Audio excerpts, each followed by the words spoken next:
What's up, everybody? Welcome back to the basement. We got a great show for you tonight. Joining us live via Skype is Michael Martin, the creator of Blood and Dust, The Life and Undeath of Judd Glenny. We're going to talk about his Kickstarter for the sequel, Glenny Family Values. Plus, we got 3 solid weeks worth of books, so here are some highlights. Boom Studios' Eugenic, we're going to revisit from last week because I was way too drunk to remember talking about it.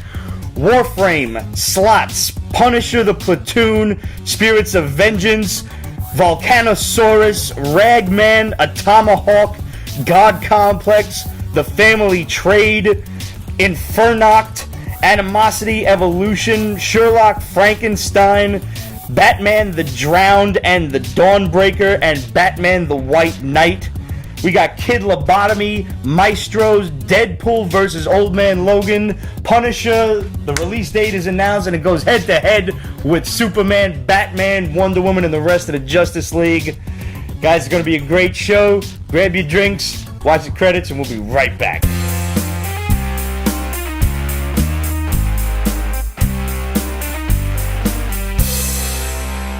Mike, welcome to the program, man. It's good to have you. Good to see you again, man. Cool, man. Thanks for having me, dude. I appreciate it. We missed you at Comic-Con this year, but you've been hard at work on the sequel to the Judd Glenny series. Yeah, man. I unfortunately wasn't able to get up there this year, but it's all right. Didn't miss too much. A lot of nonsense, a lot of pushing and shoving, and smelly mouth breathers. So it was a Comic-Con. Yeah, it was. Sweet. You guys can go back and check our review of Comic-Con from last week. I believe we got to most of it. I got drunk and kind of blacked out by the end of the night. So, see, I was fine. Dude, you were gone. I think we closed the show, right? Yes. I closed the show? Yeah. But then I go out into the fresh air to say goodbye, and that's my downfall. Okay. I cannot have fresh air. I can't. But so, Mike, when we last saw Judd, he had just finished defeating the swamp monster to save not only his kids, but... No, that was actually, that was Saul, Judd's grandson that he had. His grandson, right. Yeah. And he couldn't do it on his own. Well, that was the thing, is Judd was in the swamp too, so Zeke actually went and let Mama out. Judd would have never let Ruth out. There's a graphic novel to the first volume, right? Yeah, the Life and Undeath is volume 1 of Blood and Dust. You probably won't get it anywhere. I'm no longer with Action Lab, and as part of my agreement to get my property back from Action Lab, I ended up having to buy every copy of Volume 1 from Diamond. So every issue that is not in someone's hands is sitting in my living room right now, 1,600 copies worth. But now that is all being put out for the Kickstarter. There are several tiers where you can get a copy of Volume 1. Absolutely, yeah. They're included in the Kickstarter rewards. They're also available on my online store, and I'm going to be working on getting them back out there, available through other channels like Amazon and such. Yeah. Guys, so first and foremost, make sure you go on Mike's store and pick up a copy, because I remember actually Mike and I became friends when we initially reviewed the book. I always wound up picking up indie stuff, and the original series was published from Action Lab, and it basically saw this older dude. He was a vampire, but not like your typical, flying around on leathery wings, eating people kind of vampire. He was content to live with his family in the recesses of the swamp, and he was kind of an unsung hero, where kids, usually stupid teenagers or little kids on some sort of adventure, would wander into the swamp. And he'd have to go and save them, because one of the best lines that I found from the book was, "There are worse things in the swamp than me." And it starts out with this one guy, this human, coming to see him, and Judd Glenny's kind of giving him a hard time. Like, "What are you doing here? Get out of here. I don't want to talk to you." And he's like, I just came to say thanks, man. And he's like, in all the years that I've been basically kicking kids out of the swamp, you're the first person that's come up and say thank you. So, all right, you want to know about me? You want to know everything? Well, you'll be sorry you asked. You could say that, yeah. And I've just about got most of the quotes down because I really did love the book. It was such an original idea. And he winds up having to go and fight for the like a evil swamp. Like if you had Swamp Thing meets Pennywise the clown, but not Pennywise the clown, like the actual it creature. Yeah. That's what this thing was. It was a living entity of the swamp, and it had been there since time immemorial.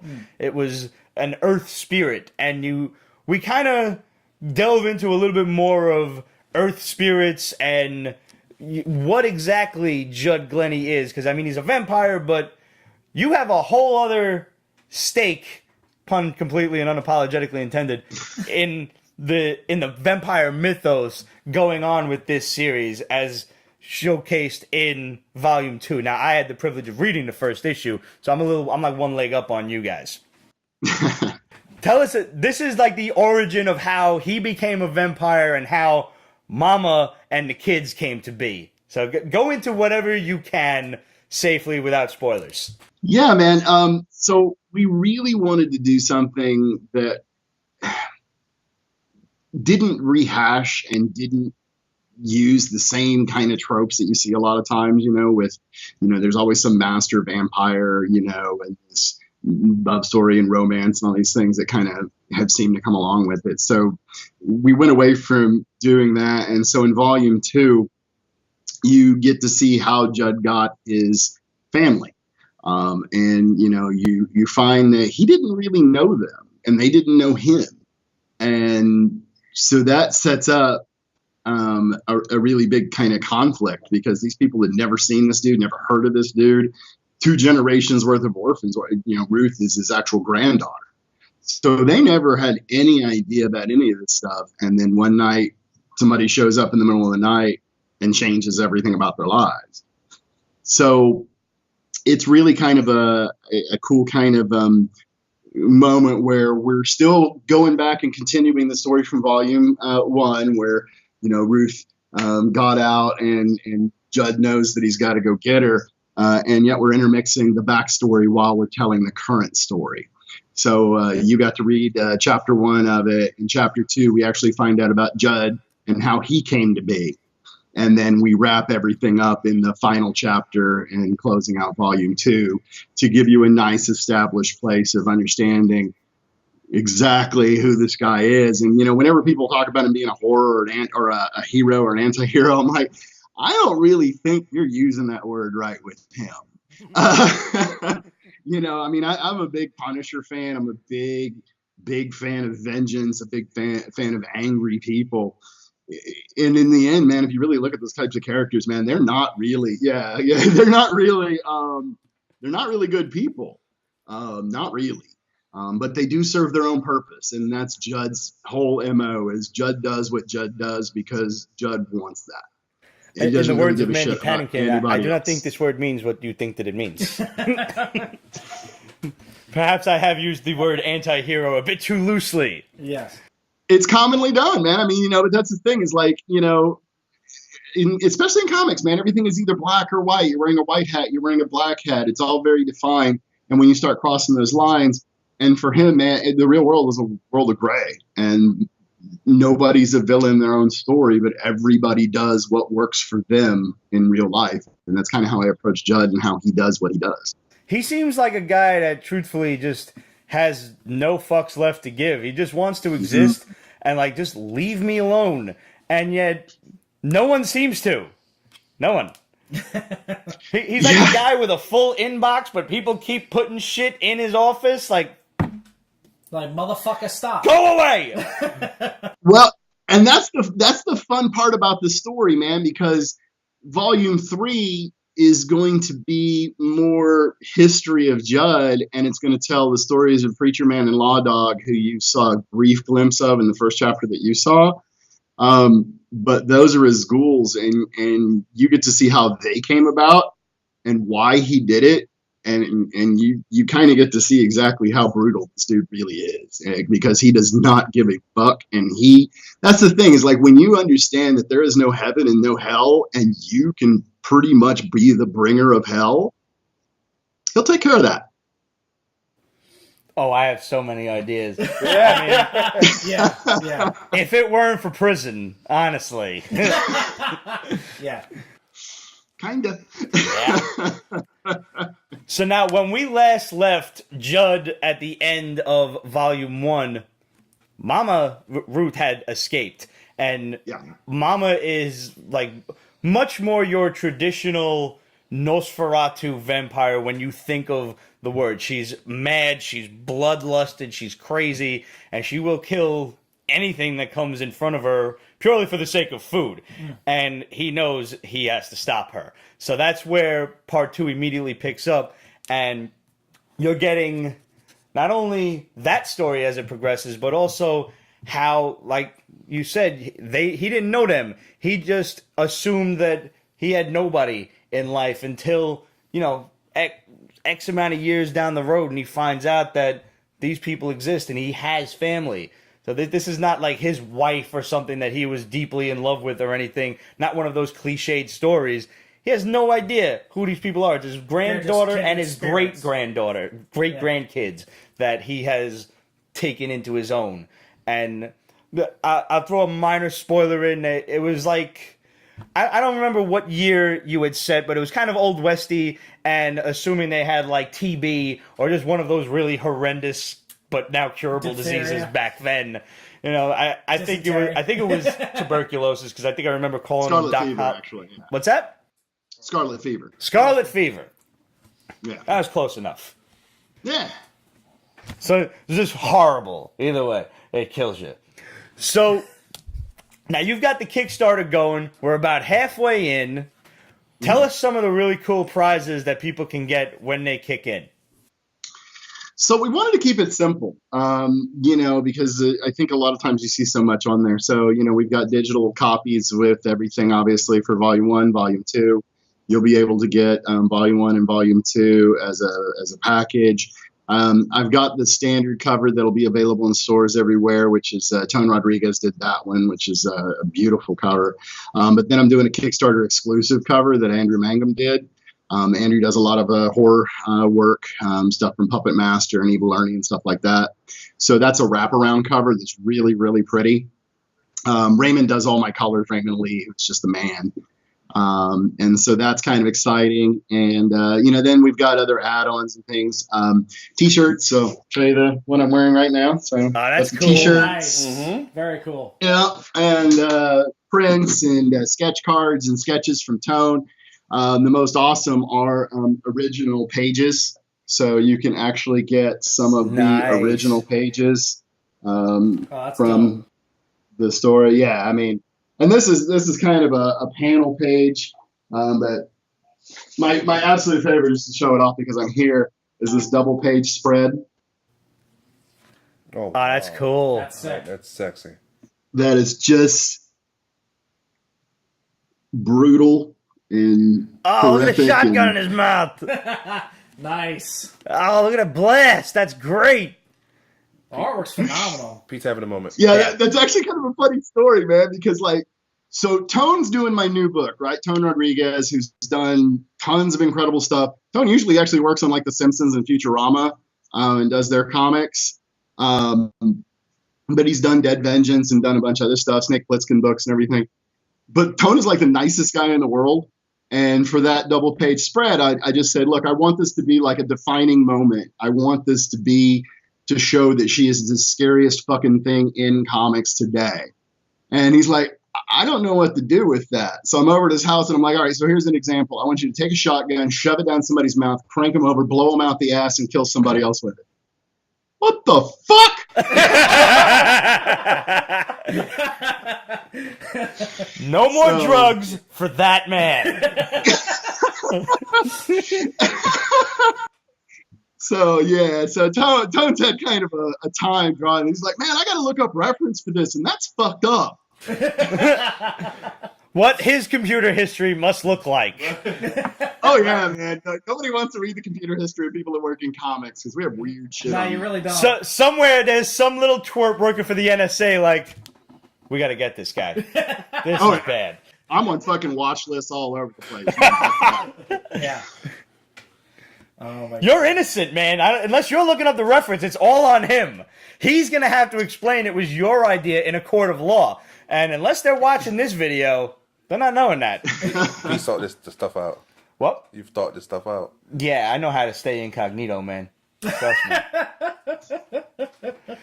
I love... is it a variant cover or is it the regular cover where she's in like the little skimpy half shirt and the shorts, but she's got the crazy ass like demon vampire face? Yeah, that's actually that's the lenticular cover. Or it's not Ooh, really a you're doing cover. that lenticular cover. Nice. We're going to complain Yeah, about those it's not later, but covered. I trust you'll do it right. Yeah. Yeah, I'll tell you, it's been kind of an interesting thing, man, making comics, especially in the indie world, man, it's all DIY.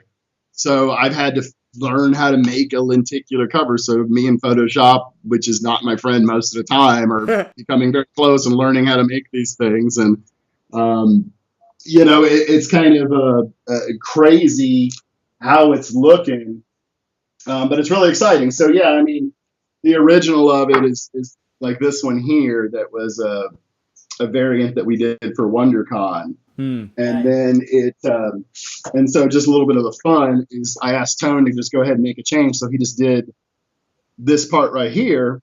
Yes. And I just kind of copied over it. We put it together in Photoshop. And so you're going to have it switch from sexy hot to, oh, fuck, that's going to eat my dick off. Yes. That's awesome. I think that's one of the things, man. Like, we really strive hard not to make the sexy vampire. We didn't want the big titted, really sexy thing. I mean, come on. We all love that. I love that. Yes, we do. Yeah. Right. But it's nice to throw a curveball every now and then. Yeah. Exactly. It's not until the 6th chapter where you're like, oh shit. Because Judd's kept her that way. The reason she's that way is Judd did that to her. Okay. No spoilers, guys. Go and read the book. Yeah. What you pretty much have to do is, by the way, what is your store? Let's throw that text right on the bottom of the screen right now. Oh, it is nightshadecomics.storeenvy.com. Nightshadecomics.storeenvy.com. It's right there for you YouTubers. Yeah, and we'll be updating and, keep checking that thing out. We've got the book and some prints up there, but as things evolve, as the Kickstarter closes out, we'll have more stuff on. So now the Kickstarter, you've actually been adding a bunch of new stuff, and basically I'm seeing much more like customization of the tiers of like, kind of letting people add on their own stuff for X amount of prices. I've seen your posts on Instagram. Tell us a little bit about that. Can we just like tell you kind of what we want and you let us know how much we have to donate? Because that's pretty much where I'm at. There's the normal reward tiers, but I had a lot of people reaching out to me going, hey, man, I really wanted the sketch, but I also wanted a T-shirt. Or, hey, I really wanted Tone's cover, but you didn't offer, a T-shirt with that or whatever. So what I did was just make it to where, let's say you do the $25 pledge for volume 1 and 2 hard copy. If you want like a sketch card, I believe is another 20. So you can just increase your pledge by 20, message me, and I'll get you we'll have a sketch card made for you and send that out. So you just increase your pledge by whatever it is that you want, and we'll go ahead and take care of that for you. One of the more customizable Kickstarters I think I've ever seen. So I'm going to just run down a list of what I was looking for when I first took a glance at the Kickstarter, and obviously I was waiting until this interview before I kicked in on it. For the basement's sake, we're definitely going to need some digi downloads.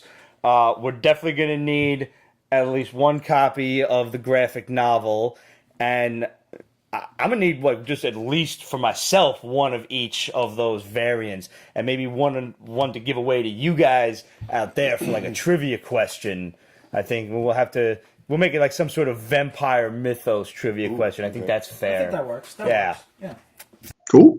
Yeah. So I'll shoot you a message. You let me know what tier I'm at, and I don't know. Maybe I can't have any more T-shirts. I got to stop with the T-shirts. Well, we maybe all I can see get how a sketch that card. category of guys who own 50 T-shirts, wear 10 of them. 50. Yeah. 50. Well, I'm just Should I throwing that count out them? Like, should I just one day You absolutely count should. them up? You should. absolutely On should. you should like. You should record do it. a Facebook Live. You should do a Facebook Live or a Periscope Live and a Pete's Basement Extra. Uh-huh. You going through your closet or your dresser or whatever. And we're just talking about crew neck T-shirts like Yes, this. Yes. Yeah. Okay. How Yeah. many pounds of T-shirts? I don't even know, bro. No. Fuck that. I could run my own he Salvation ain't got a Army. scale big enough. Let me tell you now how I have a little like my dresser is about the size of me, which is as far as I'm concerned little. You know, I ain't but 5'6" on a good day, and I'm shoving T-shirts in because they have to be categorized. course. Obviously, Marvel Yeah. shirts, DC Yeah. shirts, 80s TV good shirts, Lord. RL shirts, etc. And they're hitting the roof of the next level and pushing it up. That's how 50. Oh, 50. Because there's drawers I'm too. throwing out a fucking There's number there. band shirts, there's Pete's Basement shirts, there's Yankee T-shirts. So I think I might have to go with like a sketch card for myself to hang up and display versus a T-shirt. So I'll definitely hit you up separate, and you guys will have to wait and see the rewards that the basement gets a hold of, gets their grubby mitts on. But we're only going to be able to get a hold of these and give them to you guys if you break out those wallets and credit cards and kick in. You have to. Yeah. Because that's the rules of Kickstarter. That's the whole reason it came into being. We're halfway there, and I really want to see this come to fruition. So pause the show. Well, actually, maybe we should tell them the Kickstarter. Yes. Mike, how do they find the Kickstarter? I mean, obviously we know Kickstarter.com. Can they just search Judd Glenny? Do we have the actual website? We can put it down there. Just search for Blood and Dust. Blood and Dust. So go on Look for me, Kickstarter. Michael R. Martin. Yep. Quick little search up top. You can search Michael R. Martin, Blood and Dust. Little ampersand. See that? Or I tell you, that's one of the crazy things is like when I launched, I had the ampersand, and then people are like, well, I type in and I can't find it. I'm like, Yo, not for nothing. Search engines are stupid. Yes. I'm So telling you, stupid, man. yes. It's like, Truthfully, because I'm able to think outside the box despite what Ramon might say about all the liquor that I consume, I would be smart enough to just type in blood dust and right? find it after that. Because I know that and is going to be tricky. I know it. But kudos to you for being able to put in both of them because you know that the internet is fickle. The internet is a dark place. Yes. Kate has a question? She typed in Glenny Family Values. Glenny Family Values. Did it come up? Yeah. All right. Yep. Any family See, values would do it. you gotta love the resourcefulness of some of our more dedicated Pete's Basement fans. She gets a star. She does. She gets a She gold gets star. a gold star. Yeah. You see how this is There gonna you work? go. We're gonna implement Awesome. this from now on. Gold stars. We're gonna have a little merit board right behind us. I Can really we do like a special edition, like a Mike's edition, where you get a gold star and a black heart? Mm-hmm. There you go. Yeah, I like it. So there you go. She gets a black heart from me. I tell you what. You know what? Yo, I'm gonna put this out there right now because Oh, I never shit. got a She's chance. just scary when he does that. I know I am. I never got a chance to do this. And whoever's out there, whoever wants to do this shit, but you got to be good. Like I don't want no stick figures coming back. Michael gave to me a white sketch cover of Blood and Dust issue 1 that I never got a chance to turn into an artist to do up a sketch. So I'm putting it out there to all of the Pete's Basement fans, all you talented sons of bitches out there. Who wants to draw up for me the cover to my Blood and Dust, The Life and Undeath of Judd Glenny, issue 1? I'm going to tell you what I want. I want Judd Glenny, I want Blade, and I want Vampire Hunter D all together on an open splash page, and then I want to put that shit in a frame. I'll pay you. I got money. I'm not worried about that. Let me know what we can do here. So Pete's Basement fans, contact me. Hit me up at questionsofpetesbasement.com. You can title that sketch cover, JG sketch cover, and I'll get it. It'll forward right to me. And in the meanwhile, now that you got the website, pause the show before we get into the rest of the comics for the week. Pause. Go on Kickstarter. search Judd Glenny, search Michael R. Martin, search Glenny Family Values, search Blood and Dust. It's going to come up. It's going to come up on one of those. It's going to come up on all of those. You don't have to open up new tabs. Whichever one comes up first, fine. Find your level, find the prizes that you want, and kick in. And if you like something that you don't see on your own tier, Kickstarter now gives you the option to just message whoever's running the show here. Send Michael a message. Tell him you've seen the interview on Periscope, seen it on Pete's Basement YouTube, and he'll hook you up with something good. Tell him what you want, and he'll help. He'll be more than happy to help you out. Trust me. Ain't that right, Mike? Absolutely. Hey? I'm here to serve. So, whatever you need, you need a shirtless Mike level. Cool. I'll make that shit happen.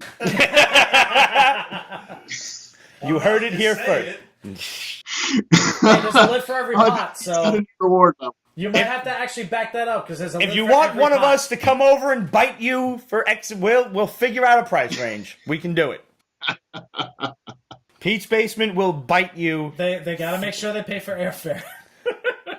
It's Unless money you're to come local, up. man. We won't Oh, charge yeah. you for gas. Yeah, there you go. That's fair, right? Yep. You think There you so? go. We can take the subway. Yeah. There's subway tokens.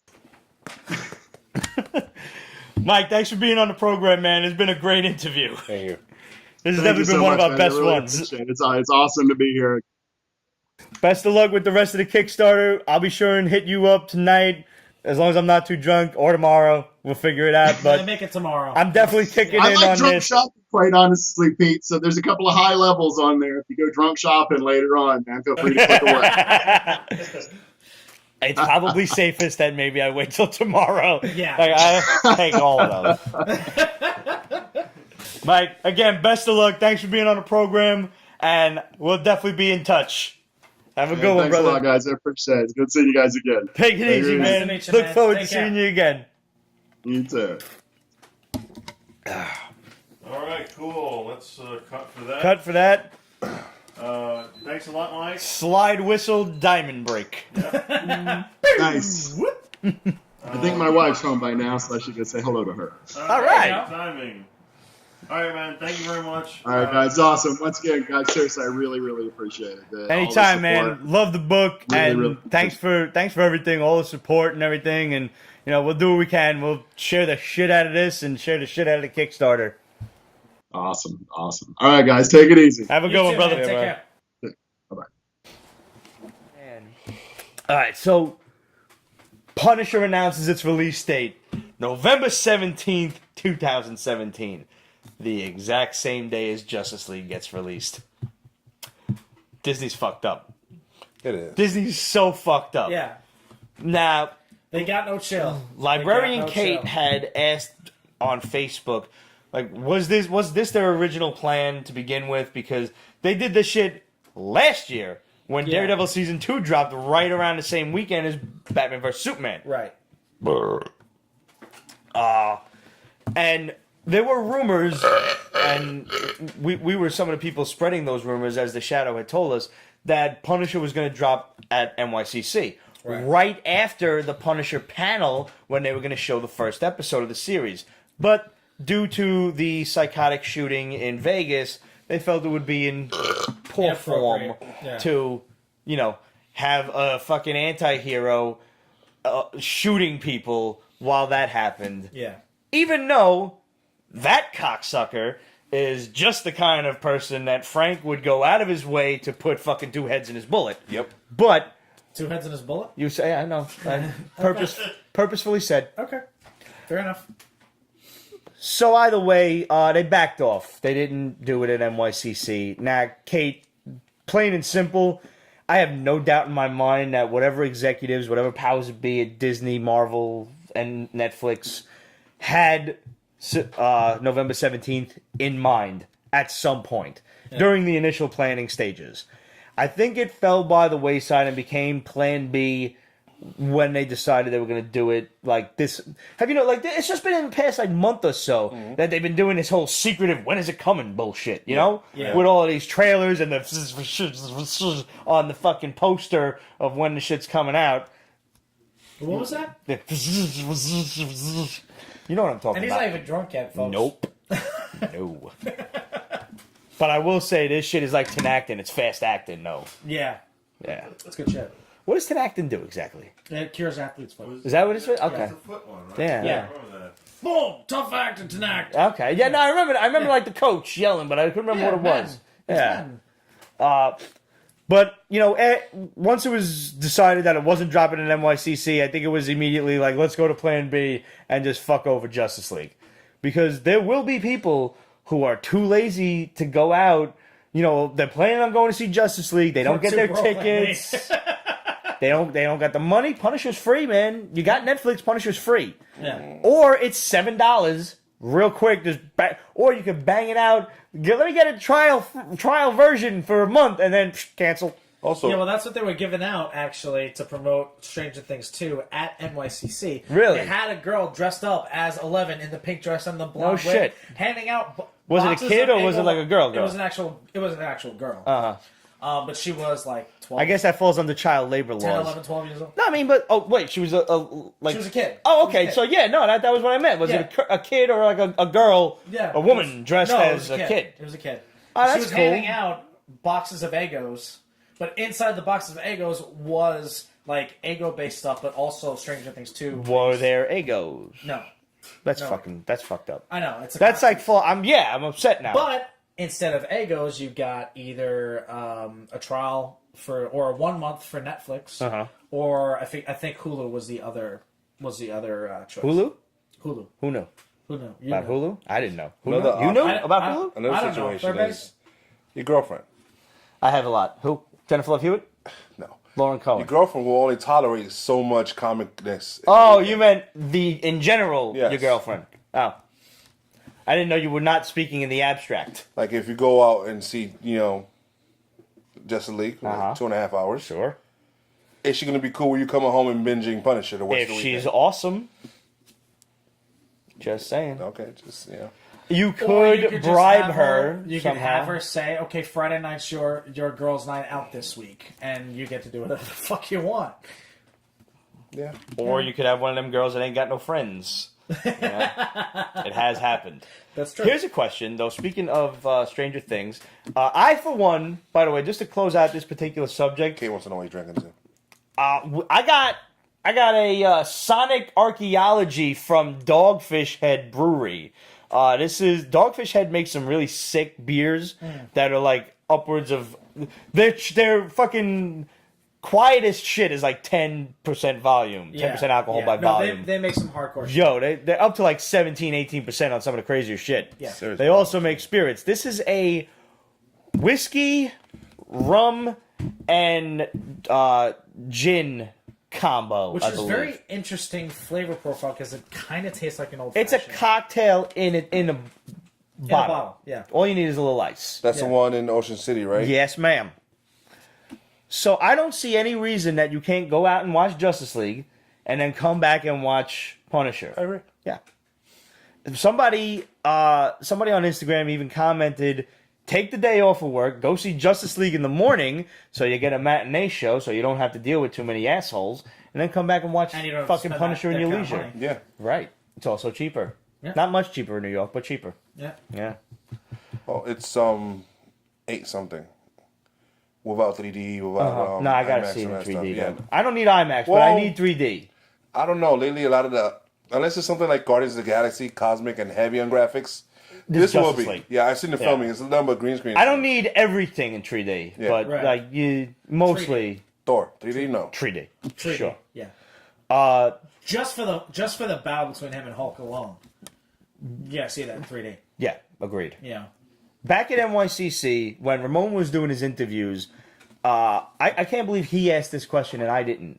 Shame. I can't believe we interviewed Mark Polton, the author creator of Pizza Tree, and I didn't ask him this question. Shame. For fucking shame on me. I hang my head. I do. I should have to eat a slice of this bullshit just on account of because. That's a great fucking idea. No, I'm not punishing myself. I'm just saying I should. I'm not going to do it. First of all, it's a waste of pizza. Ramon was asking almost everybody we interviewed, I interviewed. pineapples on pizza, yay or nay. And the vast majority of them, I believe, answered nay. Yeah. Yes. So did Mark Polton. I asked him, via Twitter, like, yo, bro, I can't believe I forgot to ask you this. Like, pineapples on pizza. And he's like, absolutely nay. There's a reason that the bad guy in the book is a pineapple. The campy looked like she wanted to hit me. I mean, she's a tough girl. She's a wonderful woman. She looks. Demerits equals pineapple pizza. Demerits equals pineapple pizza. I could give myself a demerit for not asking that question. Yes. I could. But since we just brought up Stranger Things, and Absolute was mentioned in the Supernatural convention, when I was at the ESPN Con in Jersey, one of the questions that seemed to be asked by at least one, because what they do is during the panels they have the audience members, like if you won a lottery for it, you get to go up and ask the stars your question. Cool. And at least one person would ask everyone, pancakes or waffles.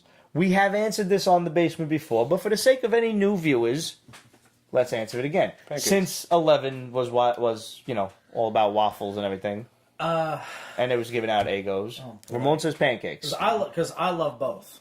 Okay, I do. But love I mean, both. if you had a gun to your head, If I had a gun in my head, it would be pancakes. Roger. But the reason why is because, I mean, okay, yeah, you've got like the store-bought like frozen pancakes. Those don't fucking count. No. Everybody cites Eggo waffles in addition to getting your Belgian waffles and all that shit. So, but if it's a Belgian waffle versus pancakes, that's a really tough choice to make. What's the difference for the layman out there?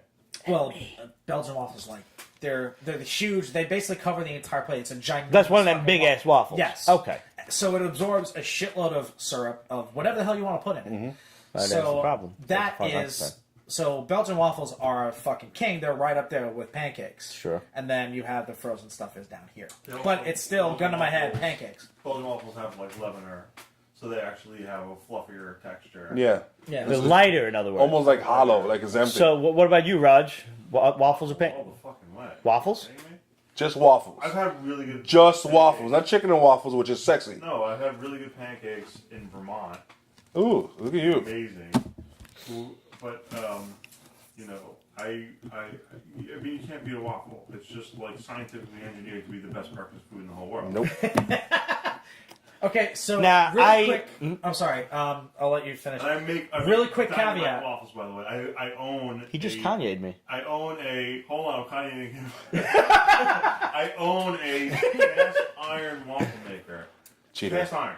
Okay. So this shit is. I have a Belgian like- waffle maker. This is a cast iron waffle maker that you have to put on the stove. Nice. It is like a pan with two sides. You can put the fucking shit in there. You can waffle anything. You could waffle a piece of fucking steak if you want. I have seen people waffle That's pizza. wrong. Waffling a steak is. No. You don't do that to a beautiful piece of steak. I mean, Hang but on. maybe Chicken fried steak and waffles is probably Yes, a thing. okay. That would be fucking awesome. chicken fried steak is fucking terrible. It cooks it too much. Okay, he's a. But it's also super thin. So you Somebody can mentioned share it flapjacks. anyway. Now, Flapjack. Oh, see what? Now- We'll get to that in a moment. yeah, We'll get to I that in a moment. still don't know the difference between the two. Anyway, But did you read Shirtless Bear-Fighter? I did, and I don't. They explain to you the I know difference. they do explain the. Fuck it. The interesting thing is even though I prefer pancake, gun in my head, prefer pancakes over waffles. We as a band, when we're on the road, always find ourselves a Waffle House because fuck IHOP. I like IHOP, man. I like IHOP too. Dude, Not the pancakes though. I like They got that. the butter pecan syrup, man. I gotta have now, that. I will give them that. However, Waffle House's syrup is just a basic maple syrup, but it kicks ass. Have you ever And had the rest of real their food maple is syrup? Fucking amazing. Yes. Like My straight, like folks get- Canadian maple syrup. Well, yeah. These motherfuckers know some maple Yeah, syrup. Shoney's. Shoney's? I don't. What's about citizen? I only buy the real maple syrup. I don't buy the regular store-bought processed Look shit. at this fucking guy. Look at you. I live on Aunt Jemima's. What do you think Meat has to be like bleeding still. Meat has to be mooing. I went fucking back to Canada. I got maple syrup in Montreal that was all in French. The fucking farmer gave it to me. The farmer gave it to me. Was the farmer French? Yes, he barely spoke English. But it was his daughter had to interpret for us while I was buying this maple syrup. Life changing. Uh-huh. Life changing. And you didn't bring none for us. Can I just none. say- Demerit. I thought. He didn't bring us none. He didn't bring us none. Two demerits. In my head, One each. Pete in the basement would really like this, but then I didn't bring it because it was so fucking good. I ate all myself. He confesses to Hey, it. you know what? That's 3 demerits. That's- I'm jumping on the bandwagon for that. Canadian whiskey, and I brought Ramon his standard keychain. Which, by the way, all of you out there, from wherever you are, send Ramon a keychain. Yes. Yeah, that would be pretty dope. That would Send be Ramon a awesome. keychain. Ramon has a keychain collection, and wherever I go, whenever I go somewhere, I buy a keychain. For You know what? I'm going to have to get a Yodel keychain made up I- just for that purpose. I collect sand, so if you're near anywhere that has sand, just take a little scoop and mail it off to us. You can mail us stuff at Pete's Basement, 223 Bedford Avenue, PMB. Don't say P.O. Box. They really hate that. PMB, that stands for Postal Mail Box, number 145, Brooklyn, New York, 11211. Got it memorized. Yeah. Very good. Thank you. I just want to say, one of my favorite memes ever refers to waffles, and it's like you said, it's engineered to be the perfect pancake. It has little squares that say, "Hey, let me hold that syrup for you, friend." Yeah. But I still like pancakes. Yeah. I like to put the butter between the pancakes and let it melt, and then cover the whole thing in syrup so that I have something akin to pancake syrup soup. I'm right up there with you. I'm not That's going to get exactly into how I eat my operate. pancakes because it'll start a whole thing. Oh my God! You have to tell them. Now you have to say No, it. I know the answer to this. Wait, All right. what? It is startling. Wait, All right. what? First of all, I don't do butter because my wife uses butter constantly when she's cooking it, so it's already like soaked through All right, no, acceptable. Fair enough. Okay. That's Cheese. acceptable. on top of each slice. What kind of cheese? American cheese. Yellow What? American cheese Yes. between each pancake. I've seen him do this on multiple occasions, Yeah. The diner. which is gone now. Yeah. Yes. Yes. Wait. Lately, what? Wait, There's more. and maple syrup? Yeah.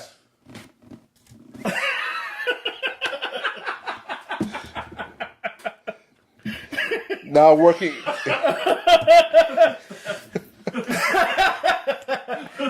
And now I've got to find pancakes at 4 a.m. What is that burning face emoji? That was... Lately, I've taken not only just cheese but an over easy egg between each pancake. Well, that's Now that is that'll- nice, that'll especially when you do- cut into See, it. I won't do that. What I'll do is I usually, if I go to a diner, I'll get eggs over medium on the side, and then The fuck is eggs over medium? It's almost cooked eggs? Oh, over easy. Over easy is not cooked eggs, I'll tell you that much. The only thing I like fucking well done are my fucking eggs, bro. You know what had over easy eggs? I don't like them. I don't like the yolk runny. It looks like fucking chicken cum. It's gross. peanut butter. and Jesus Miracle Whip Christ. Sandwiches?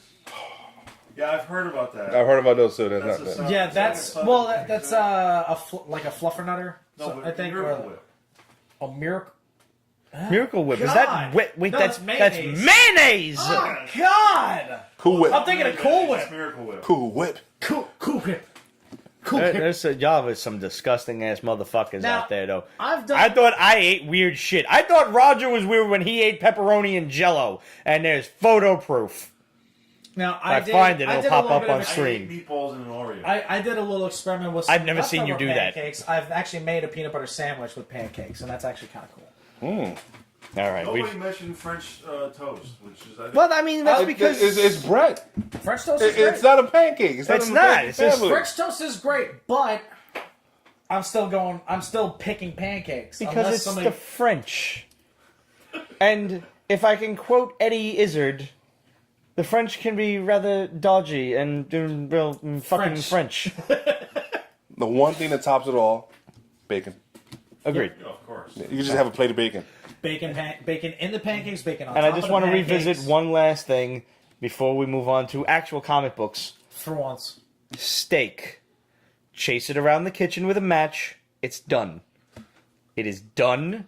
Do not cook it any further than that. If you think that it's not done, it's done, motherfucker. Well, I like Steve's analogy for that is just bring the cow out and I'll slap it a couple times. That's Yes. pretty much good. Yes. Home fries. Oh God, Well, we need to eat after See the this. thing. Home fries. Hash Dude. browns. Home fries over hash browns any day. Seriously. With the peppers and the onions. How do you even Yeah. pass that shit up? Hey. You're ridiculous. You're ridiculous. I make really good hash browns. Can we? Chicken tikka masala sandwiches with plastic cheese and barbecue sauce. That's interesting. I'm for that.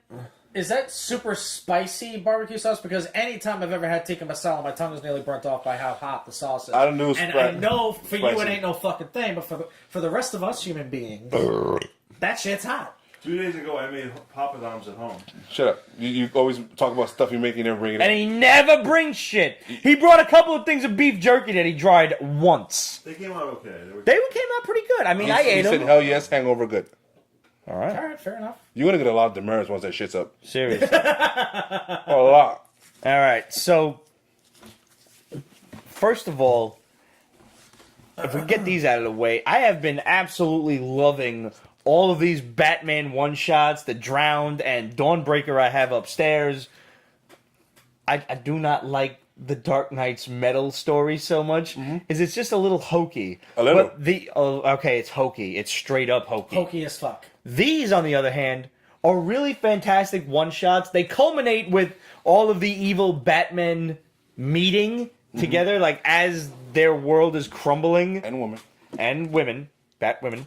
And, like, hey, Battros can, or whatever his name is, Battros Gali, whatever the fuck his name is.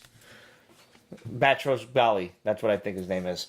It's like, hey, come and join us, and we'll go fuck some shit up. Alright. And like that, I'm fine with that. I don't, the regular series is just It's basura. silly. It's not basura. It's just, No, it's basura. It's basura. it's okay for like, yo, not for nothing, I'll tell you what it is. It reads like it's a fucking late 80s, early 90s comic. It's traditional, but the story is so hokey that it seems out of place in this modern age. You know what I mean?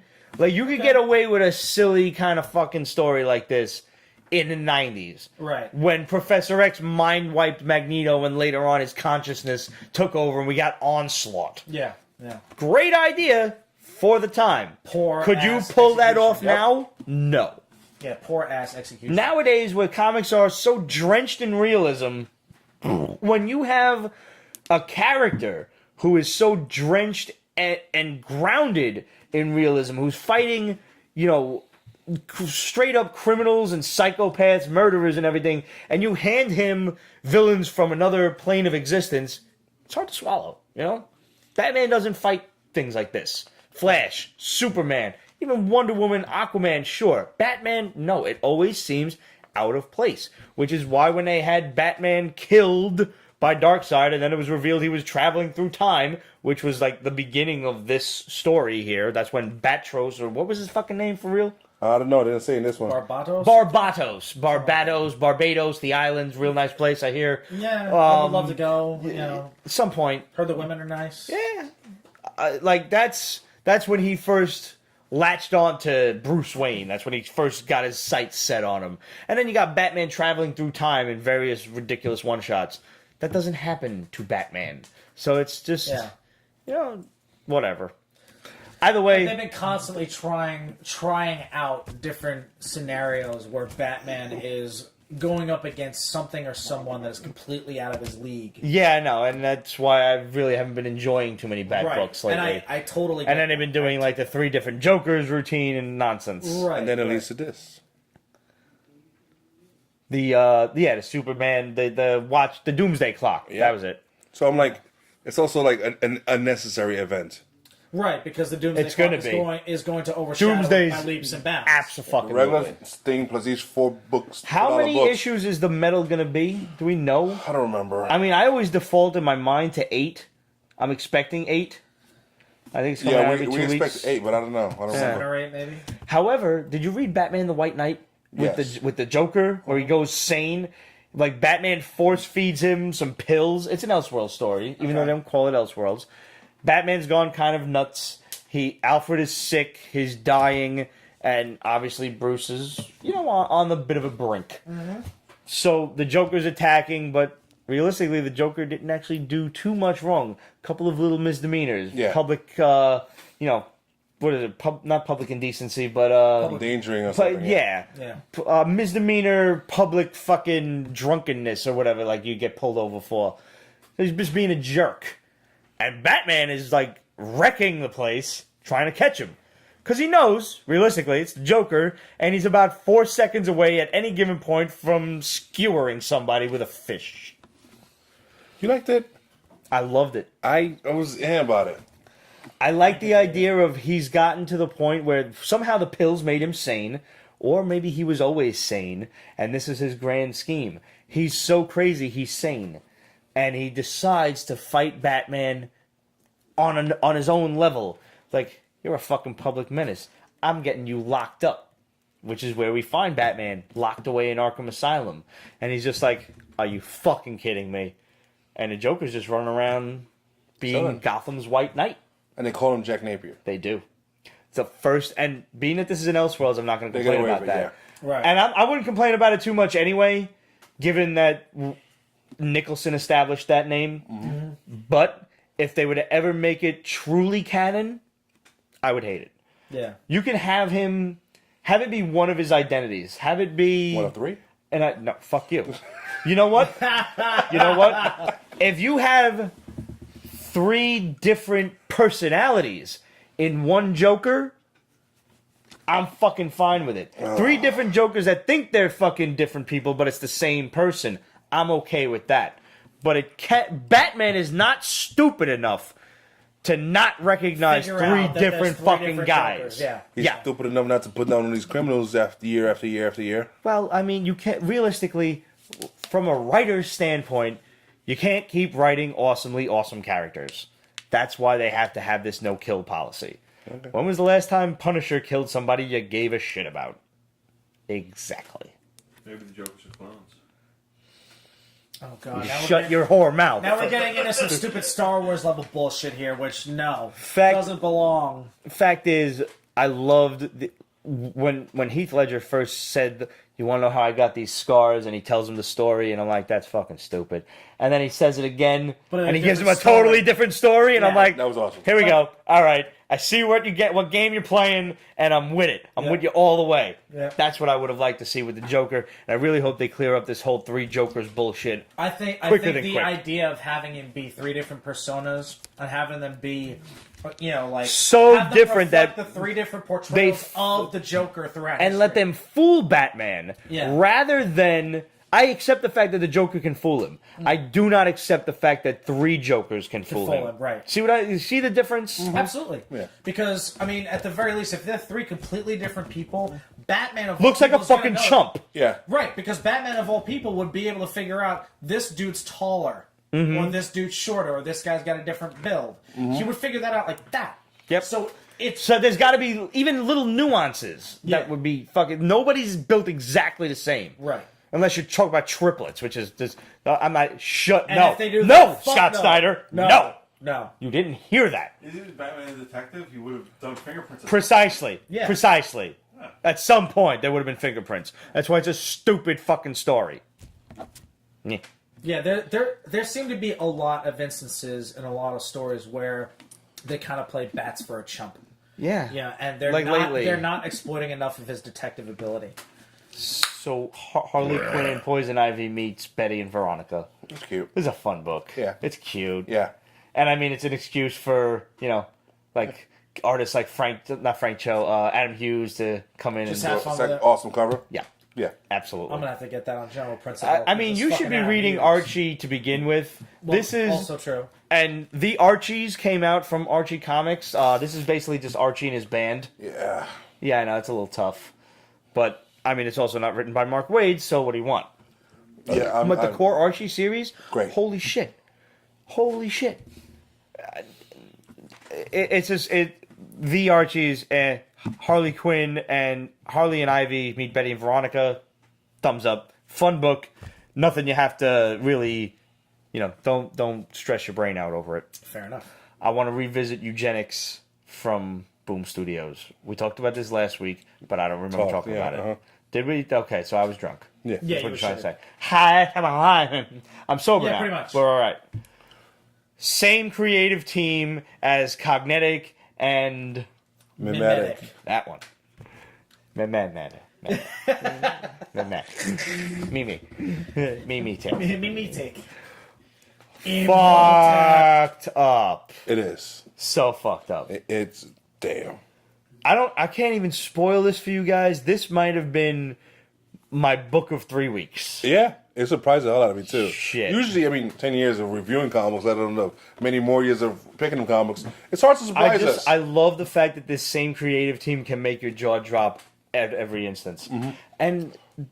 And you do it with only a 3-issue series every time. Yep. This is a book that would take the big 12 issues. Yeah. Yeah. Waste your fucking money. Mm-hmm. This book does it in fucking 3. No, this is the best $9 you will ever spend. And it's only issue 1. I'm telling you right now, it's going to be dope. I agree. Get this one, go back, get either the back issues or get the graphic of Cognetic, and get First came out Mimetic, that one. then Cognetic, and now Eugenics. there you go. And I mean that ending. You don't have to get all of them. No, they have nothing to do with each other. They yeah. just like to You just end have to it get 'em 'cause with they're good. ick. Yeah. Ick. Yeah. It's just it's their shtick. Yeah.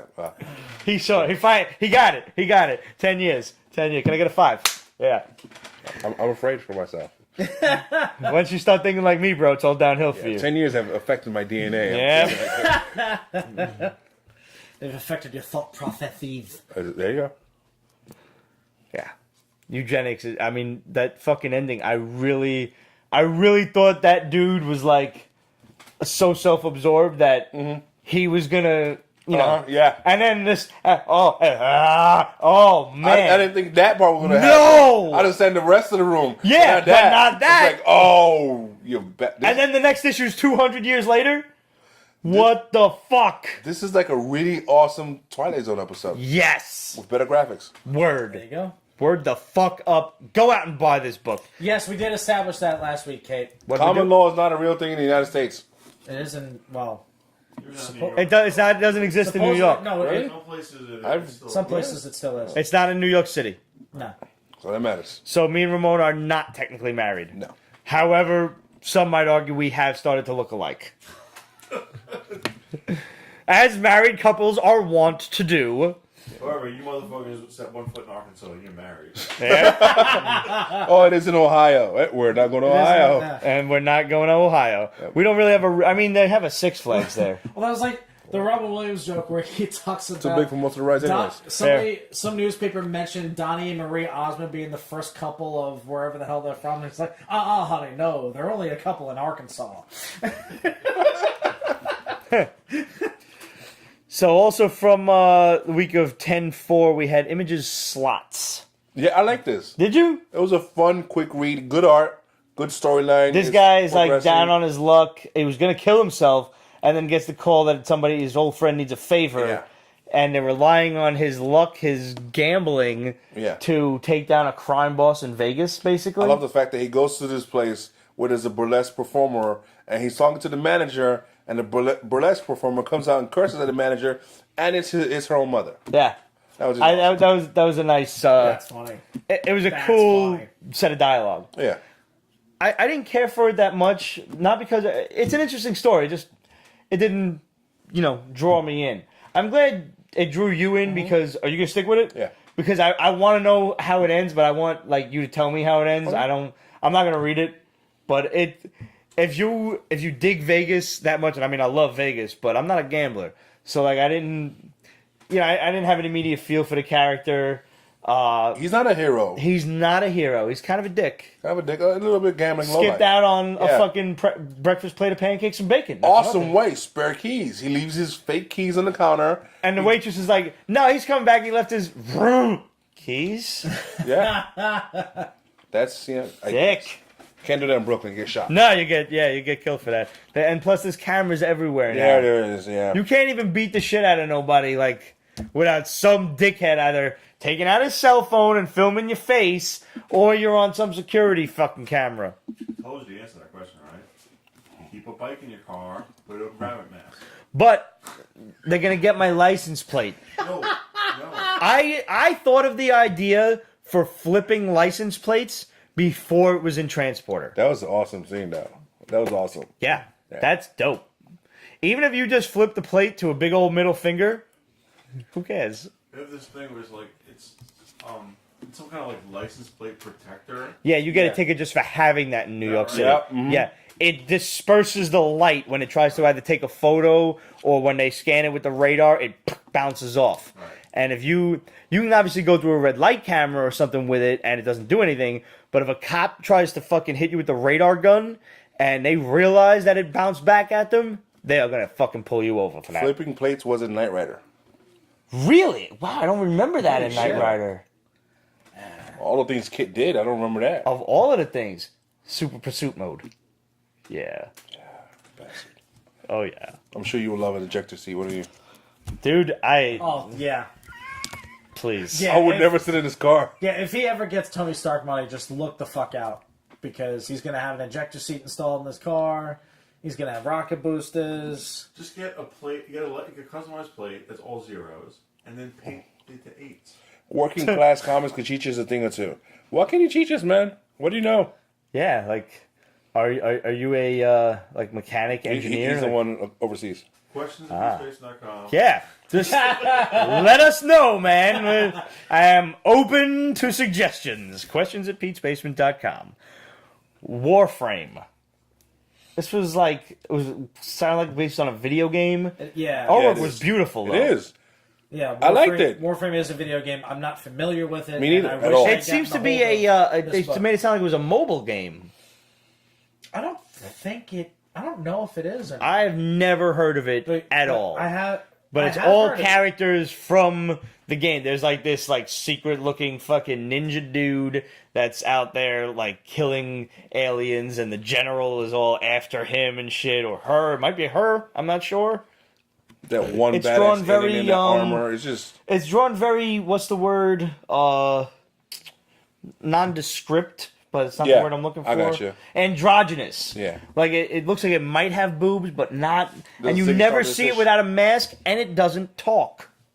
It just does stuff. And what it does is kill fucking aliens. pretty damn well. The artwork draws you into this immediately. Yeah. I was not that into the story, I'm not going to lie, but I'm still coming back for more because it made me interested enough that I want to see more of the story. I want to know more about what the video game is. And like I said, the artwork was just absolutely beautiful. It was one of those like digitally painted things. Yeah. Yeah. So it's another example of can good art save a mediocre story? 100%. I want to say it was mediocre. I don't know. I mean, I was reading quick because we had a lot to do, but It was plain. yeah, Okay. it wasn't. It's something we've heard before, but I mean, when you It's a free-to-play game of consoles and PC. okay, there we go. Yeah. So it's a. Thank you, Red. So it's basically it's a game that's on console, but it works under the parameters of a mobile game where you just download it, whatever. In-app purchases, blah blah blah. Which- Yada, yada, yada. Is it like Why a the first-person art is so shooter great. shit? Like, because not? I can't it play might it be then. like a third person. I would much prefer third person. It's probably Like Tomb Raider style, Metal Gear style. Gears of War style. Yeah, something like that. Never played Gears of War, but I'll take the word for it. It's a third person Yeah. shooter, Yeah. which is a lot of fun. All right. Do you know how happy I was when I read this book, Which book? Punisher Platoon? Really? Do you know why? Why? Because he's back. Because he's back. Well, Garth Ennis is back on Punisher. Let's just take a moment and let that Welcome settle back, in. sir. I agree. It was a good book, but it's not our Punisher's back. This is like, Okay, there is if you will, an origin of Punisher, yes, which has been done before, but this is still nice. and there is a certain faction of humans that like to differentiate the Max universe from the 616. I disagree. I disagree as well. I don't feel that anything happened in the Max universe with the exception of that piece of dog shit 22 issue fucking miniseries where Frank got killed at the end, where he fought Bullseye and the Kingpin, and we really all had high hopes for that. And good God almighty, if I ever meet the fucking artist and writer of that shit, I will fucking kick you in the nuts, Kyle! And then teabag the shit out of your fucking mouth. Your fucks. They had a perfectly good idea to bring in Bullseye and the Kingpin to the Max universe, and they ruined it. Which is where they're going. Which maybe Marvel needs to be serious about the Max. it may be Marvel editing that said, no, you can't make this mainstream. It has to change. How hard were you kicking, Pete? I can break fucking stone with a sidekick. So imagine what I can do to your fucking nutsack. Just saying. 20 years of martial arts has paid off on a few different levels. On just a couple of little aspects there where I can actually say, like, hey, I didn't hurt myself, patting myself on the back. Same with series that had Wolverine. You will get eaten by a spit shark. testicles. What? Same with the series that had Wolverine leg bitten off, eaten by a shark. Yes. That's yes. stupid. Like, I mean, he'll probably grow the leg back, but how is the shark going to get through the adamantium bone? How? He cannot grow back adamantium. No, he can't. How can the shark get through the bone in the first place? Now, the bone can be displaced We're doing from the other leg. I'm just saying. But he can get the leg. Wolverine's going to grow back that leg. Without question. Yeah. And I think the DNA in his body knows to grow it back. But he's going to have that one gimp fucking leg. Unless I think he takes the bone and just sticks it there and holds it there until the skin grows over it. I think. Probably. I'm no biologist or nothing, and I'm no surgeon, but I'm pretty sure that's how it works. I don't know. It's just, throwing it out there. Either way, this is the origin. This is the first Punisher in Vietnam story. If you've read Punisher Born, which everybody really liked right up until the end, the last couple of pages, where the Punisher is literally on a heap of dead bodies. He is on a mountain of dead people, both Viet Cong and American soldiers alike, and all of a sudden this voice rings in his head. Frank, you want to survive this, Frank? I can help you. And basically, long story short, is he makes a deal with Mephisto to send all of the bad guys to him in exchange for getting the fuck out of this really hairy situation. Yeah, that totally poops on the rest of the series. That totally shits on all the rest of it. Frank just should have got out of this fucking situation. In fact, even if you wanted to install that, tell Mephisto to go fuck himself. Somebody in the Marvel Universe, please tell Mephisto to go fuck himself. Well, his son popped up somewhere. Who? Frank? No, Mephisto's son. Oh. I like Blackheart, though. Ever since Marvel Capcom, I've liked Blackheart. Wasn't that his first appearance? That's the first time I ever saw him. No, he appeared in a mid-90s issue of Daredevil. Okay. Oh, wow. That's weird. Which is also kind of odd. Yeah. Yeah. This is Doesn't basically belong there. somebody's interviewing... We don't know who yet. Just like Mephisto doesn't fucking belong in Spider-Man. Yeah, no. That was what I meant by that. Nothing good ever happens with Marvel writers using Mephisto as a story device. Pretty much. Yeah. Spider marriage? Yeah, keep Mephisto dealing with the cosmic powered entities. Doctor Strange, like Ghost Rider, Doctor Strange, Ghost Rider, Hellspawn, Silver Surfer, all Hellstrom, that whatever stuff, his name is. Punisher Platoon has this guy who's writing a book about him, interviewing the last survivors of Punisher's first platoon. Love the idea. Yeah. Love it. The truth is, Vietnam was a while ago. Yes, it was. And I like the fact that they're keeping his origin. Because at this point, that makes Frank easily 60, 65. And I love that. I loved when Punisher Max first started, and whomever was drawing it, and I'm not certain who, but you could absolutely tell that they were using Clint Eastwood as photo reference. Just try and let that settle in. Clint Eastwood playing the Punisher. That would have been awesome. Yes, it would have. Playing Oh, an Bronson. old Punisher. Bronson. He's dead now, right? Yeah. You know, Bruce Willis is doing a new Death Wish. Yeah. So it seems like it's just him with one-liners. Yeah. Yeah. No. I still You know what the see a problem with that. You never, but Death Wish, It's the a first one, classic. and there was no set bad guy. He just had to kill an entire gang for raping his daughter, That's it. Which I understand. which any father would do, Yeah. Or uncle. or uncle. Yeah. Oh man. Yeah. I've told you I can't wait for my I don't want my nieces to grow up. I really stop fucking growing. The 3 years, stop it. But when they do inevitably come of age, I have to accept this. I'm really looking forward to one of them telling their prospective boyfriends It's like, no, my dad's not the one you have to watch out for. My uncle's straight up fucking nuts. How do you feel about it? Like, really? If she were to bring home some dude from college or something, you want to borrow a sword, just let me know. Oh, yeah. Well, yeah. I actually have a sharp one now, finally. Yeah, well, there you go. Mm-hmm. Speaking of killing people, American mythology's Adam Green's Hatchet. There's certain books you go down the list that I know I'm not going to read, but it screams him like, I'm going to get an email with his list, and this is going to be on it. This and the next one, I'm assuming you're going to review too. Oh, yeah. They were both on it, and it was like... But see, this one and the it next wasn't one... bad. It's not. I liked it. It's a Jason movie. Yes. And if you've ever actually watched Hatchet, please tell me you have. No, I haven't. Mm-hmm. No. Are you a horror movie fan? Yeah. Slasher films like from the 80s and shit? boobs in it, yeah. There's a lot of tits in Hatchet. Right. Yeah. Yeah. At least 3 to 4 different sets per movie. Wow. And I believe there are 3 of them. I haven't seen 3 yet, but I've seen 1 and 2. Hatchet stars Victor Crowley as this deformed kid. Mr. Crowley! Yes, you have to do that every time. Yeah. No, you do. I knew a guy named Sean Crowley at work, and every time he would call me, that's how I would answer the phone. Without fucking, like clockwork, fail. every time without fail. Without fail. We really need to start an Amazon wish list of movies for Ramon. Yeah. That's a good idea. That's a good idea, Great too. idea, actually. Dude, Danielle Harris, and yes, 3 hatchets. 3 What? hatchets, yeah. Didn't see part 3 yet. How do you start Amazon? Can we start a wish list for Ramon? Or does he have to Well, it would We have to start be a on wish his list, personal account. And it'll be on, yeah. and we can add to it? No, they could He order can it. make his wish list public, and they Yeah. can order shit for him.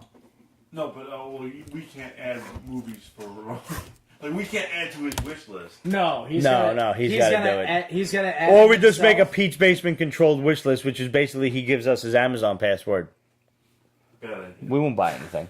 really bad idea. We should, somebody's out there start a Google Doc, and we'll add to it. Yeah. Movies for Ramon. Make it public or whatever. Be afraid. Hatchet stars Victor Crowley as this, retarded fucking Jason Mongoloid character, and they kill him, and then his father gets angry, and then they kill his father, and then he comes back for revenge. Kate's on it. Pretty much just like Jason and his Yeah. mom. It also stars Kane Hodder, who has starred in the last several Jason movies. As Jason Voorhees, yeah. So it's a win-win. It's a Jason fucking mirror, but it's dope. And the comics are just as fucking fun. They're just great. I love every moment The of comics it. are fun. Yeah. Yeah, this is a pretty fun read. If you've ever actually sat down and read the Friday the 13th books from Avatar and Wildstorm, they are just as fun. Avatar being a bit more fun because it's Avatar and that They don't fits. believe in censorship. They do not. Wildstorm, pushed the envelope for a DC book, Yeah. but it's Avatar, let's face it. That was a superior fucking Friday the 13th book. Yeah. Volcanosaurus, however, as far as I know, is not a movie, but should be. Even if it's a sci-fi made-for-TV movie. Well, it yeah, has to I be. mean, 'Cause that's how this book gets reads. Sharknado status. Oh, this is yeah. absolutely... It's Sharknado status. Yeah. Big time.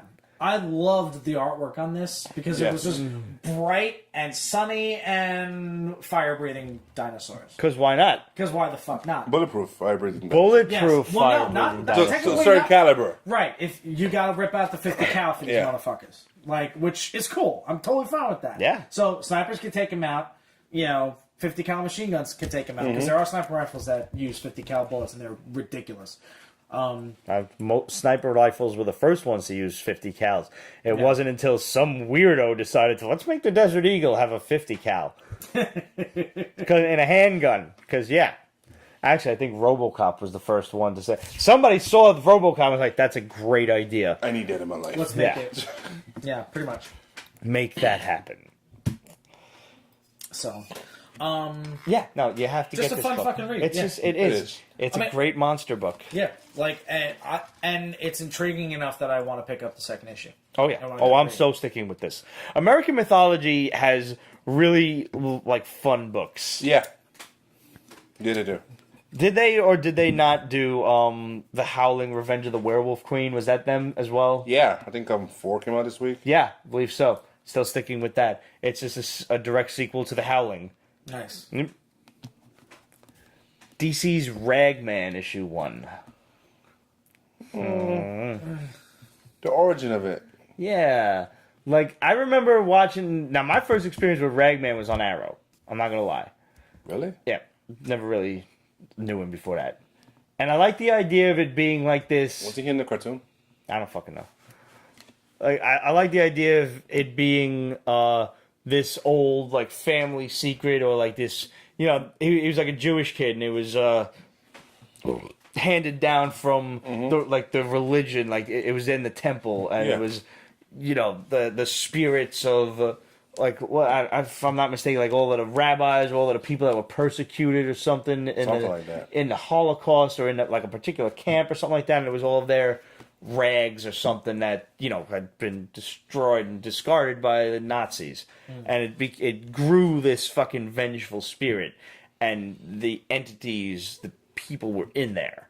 You know, if I'm not and don't quote me on it, I could just be making half of that up, but now it's these guys who are not heroes by any stretch. They're fucking soldiers. They're in Iraq. They're soldiers of fortune. They're going to fucking break into a temple in the holy ground to steal some shit. They think it's treasure, and what's locked up is the rag suit.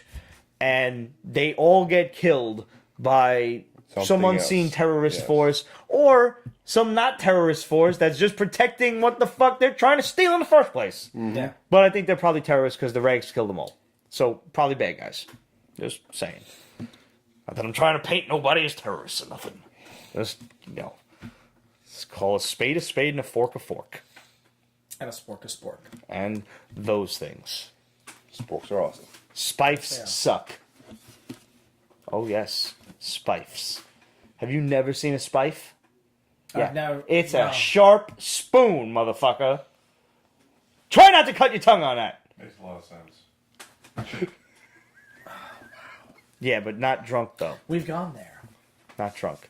So anyway, all the soldiers get killed, and the rags, the kid has no idea what's happened. He, like, wakes up like, I don't know where How the fuck did I survive? Pretty much, Why yeah. am I alive? Why am I alive? What the fuck? And PTSD. And PTSD. Which is interesting. Yeah. But it's... All the soldiers are alive within the rags that he doesn't even realize still inhabit his body. Yeah. Until, like, some shit starts. And the bad guys have found him, now in America, home. Once the story gets past that, I'm cool with it. Yeah, I think so. It's just the origin that's a little... Yeah, I wasn't feeling it, you know? Yeah, like, I didn't know... I wasn't aware that this was an actual character. I thought they were introducing something. No, it's not new.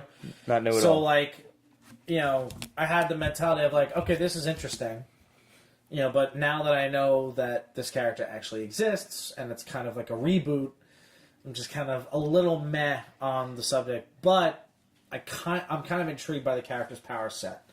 And, you know, what he can do. So He's got a lot of really cool powers, and he's surprisingly durable, too. Yeah. I mean, on Arrow, we saw him fucking suck up a nuke. Yeah.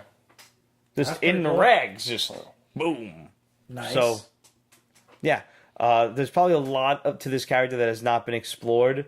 I don't know if I'm going to stick around, though. I will. It's only, All it's not a... It's a mini? Yeah. Okay. How long? 6 or 8 issues. All right, that's not terrible. No, it's not. 6 is better than 8. 4 would be ideal. 4 would be ideal. Does anybody do 4 anymore from DC or Marvel? No, they don't. Unfortunately, they Like, should. but wait a minute, we can get $3.99 more out of them. How can we stretch this story?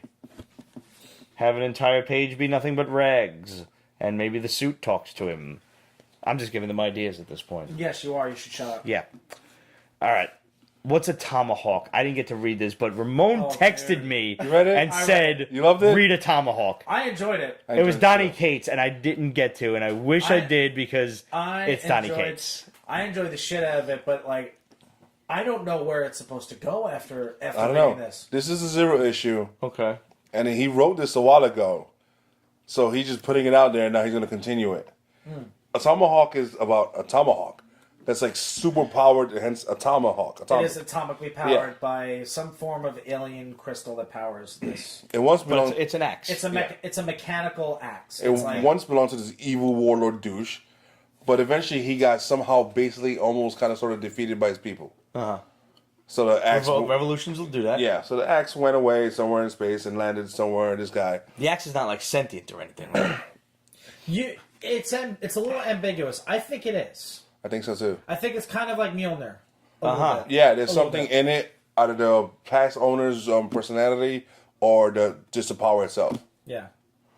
And there's a lot of ass kicking in this, like straight up just fighting and conquering and fighting and conquering over and over and over and over and over again, until they send some space knights. They have a more specific name, but I forget. Rom? No. To fight this Tomahawk because they fear it. Yeah.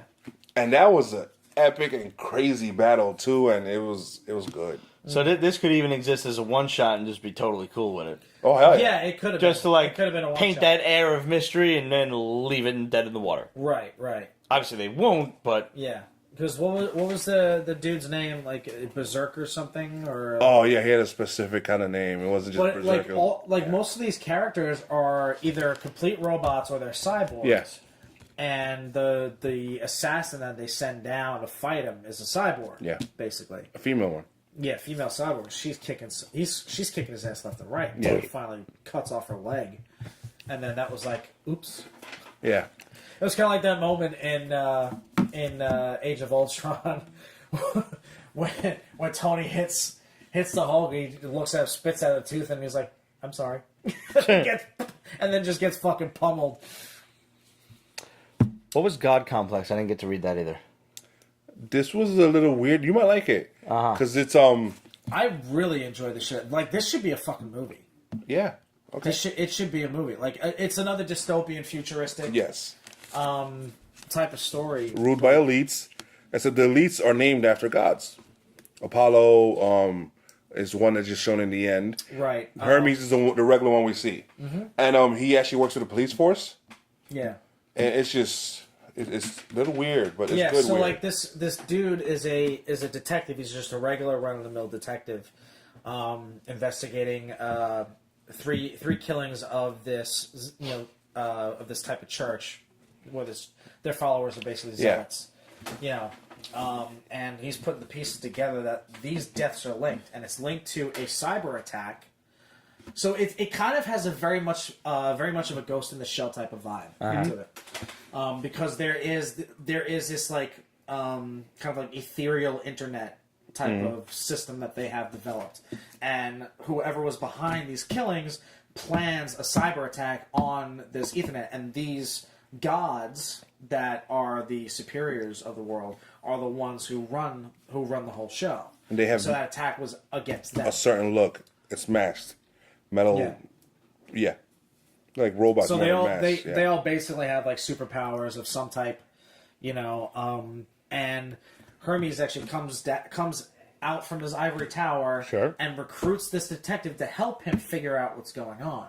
So they're kind of like starting to groom him to become an elite, which I think is really cool. Yeah, and that detective was raised by the church, Right. so he shouldn't be really. So he's kind of torn a little Yeah. bit. Separation of church and state and all, sure. Yeah, absolutely. Yeah. So I'm really intrigued. The artwork is phenomenal. Yeah, it is. Artwork is beautiful. And because I kind of like a story of this type, I'm definitely going to stick with it. Yeah, so am I. Cool.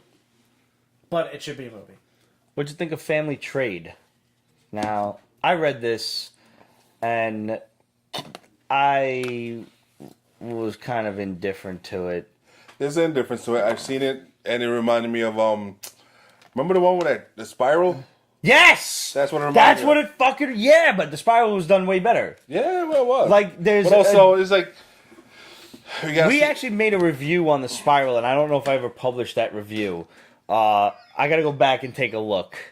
I have a few of our ended series that I actually think I did finish the Spiral, but nevertheless, make sure that you subscribe to Pete's Basement Extras, because that's where we'll put all of our ended reviews. It was myself, Cheese, and Ramon, just going through a bunch of ended stuff like Devolution. Yeah, that was good. That was dope. I've got a few of them. They're still on the editing block. Bear with me.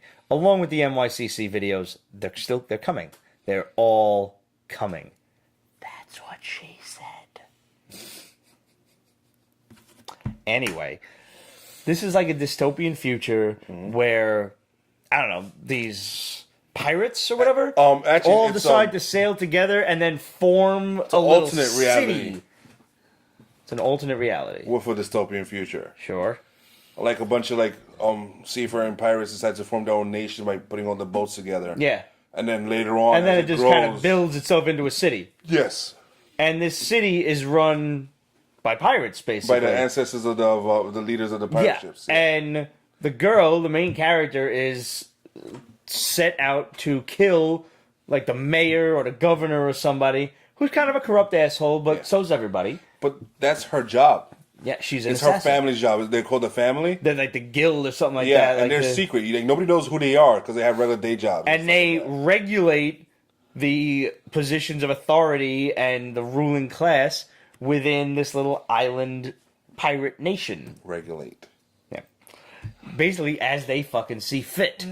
So that's its own level of corruption. Yeah.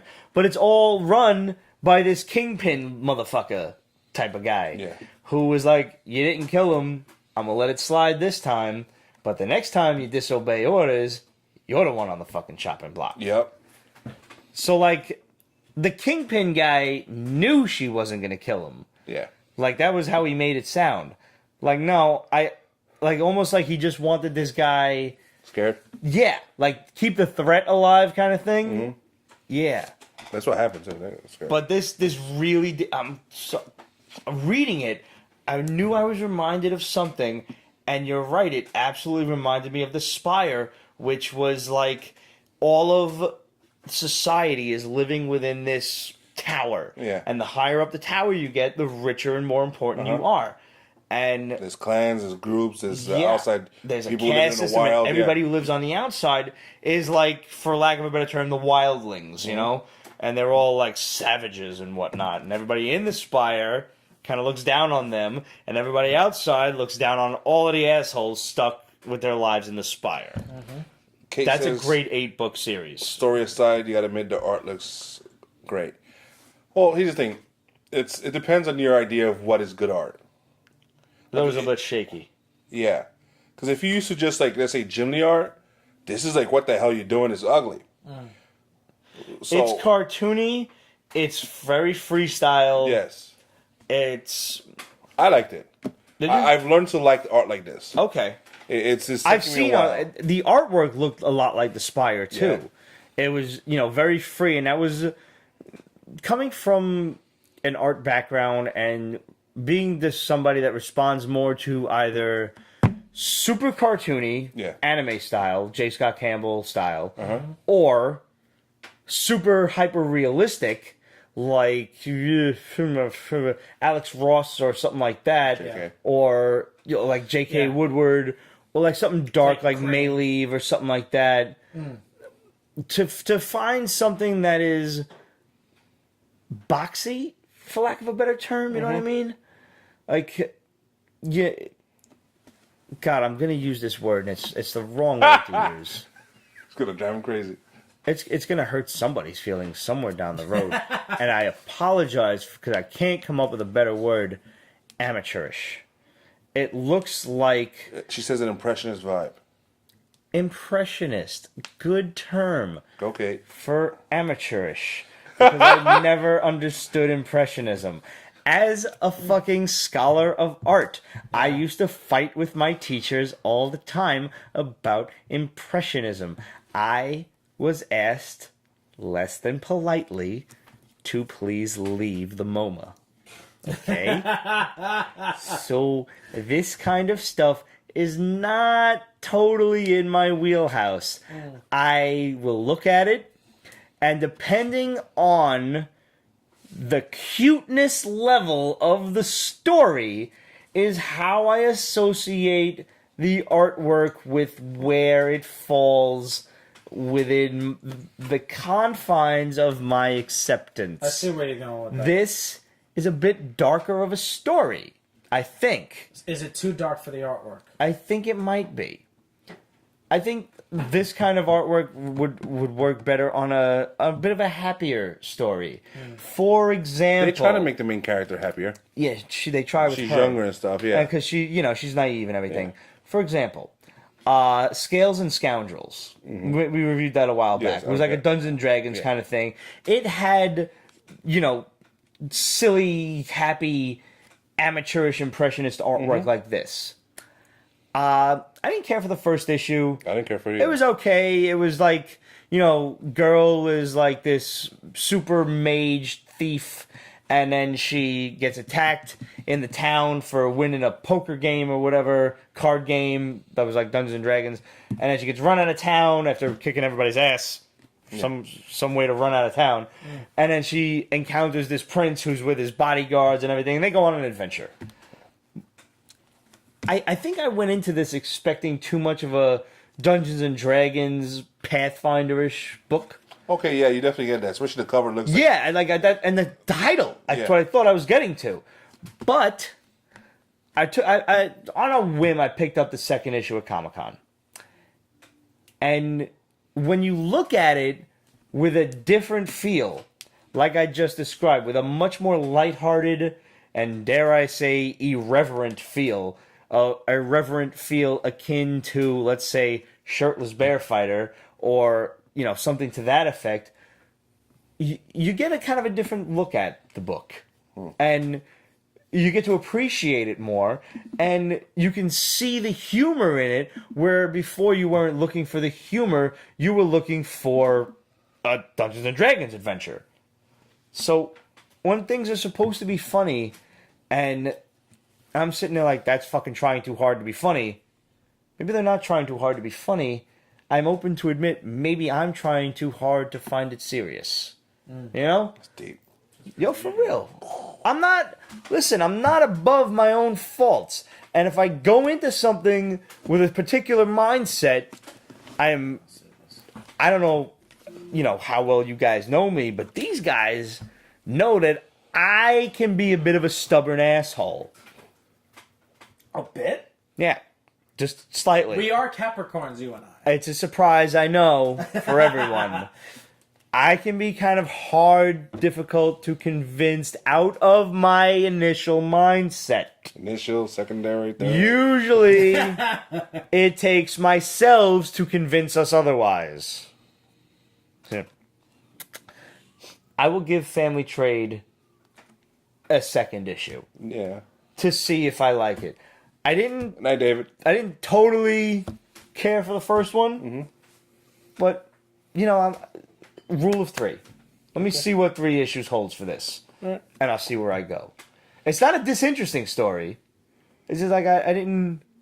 The characters were just like, all right, whatever. Here's what's going on. It just wasn't your cup of tea. Right. It happens. Yeah. But I'm willing to give it a try because I've wasted time on way dumber shit. I've wasted worse time on social media, arguing with people whilst drunk at 2:30 in the morning. It does happen. Yeah, we're not going to mention the Snapchat after last week's show because that was. I don't remember it. So It was completely unintelligible. You had one massive vowel movement. vowel movement? Yeah, I love that term. it's not mine, but I use it. No, but I'm Yeah. giving you credit for it, and I'm gonna steal it. Go for it. Yeah. Yeah, that was you last because I get home from here. Oh, God, what was it like? Maybe 2 in the morning, 2:30 or whatever, and That motherfucker's got to learn I get to a just take my notification on phone my phone, away. Snapchat from Pete. I'm like, no fucking way. And He's alive? I'm I don't remember glad he's anything alive. from last week. It's like, is he coherent?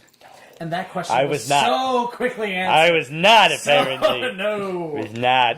Oh my God! I wish I Oops. had a way to save video on Snapchat. That's not mine because There's that a way. that needed to be saved for As he smirks posterity. evilly. Well, anyway, Moving on. what have we learned but Pete's drunk? I'm not an alcoholic. I'm a drunk. Alcoholics go to meetings. Precisely. Frankly, rehab is for quitters. And Brooklynites ain't no quitters.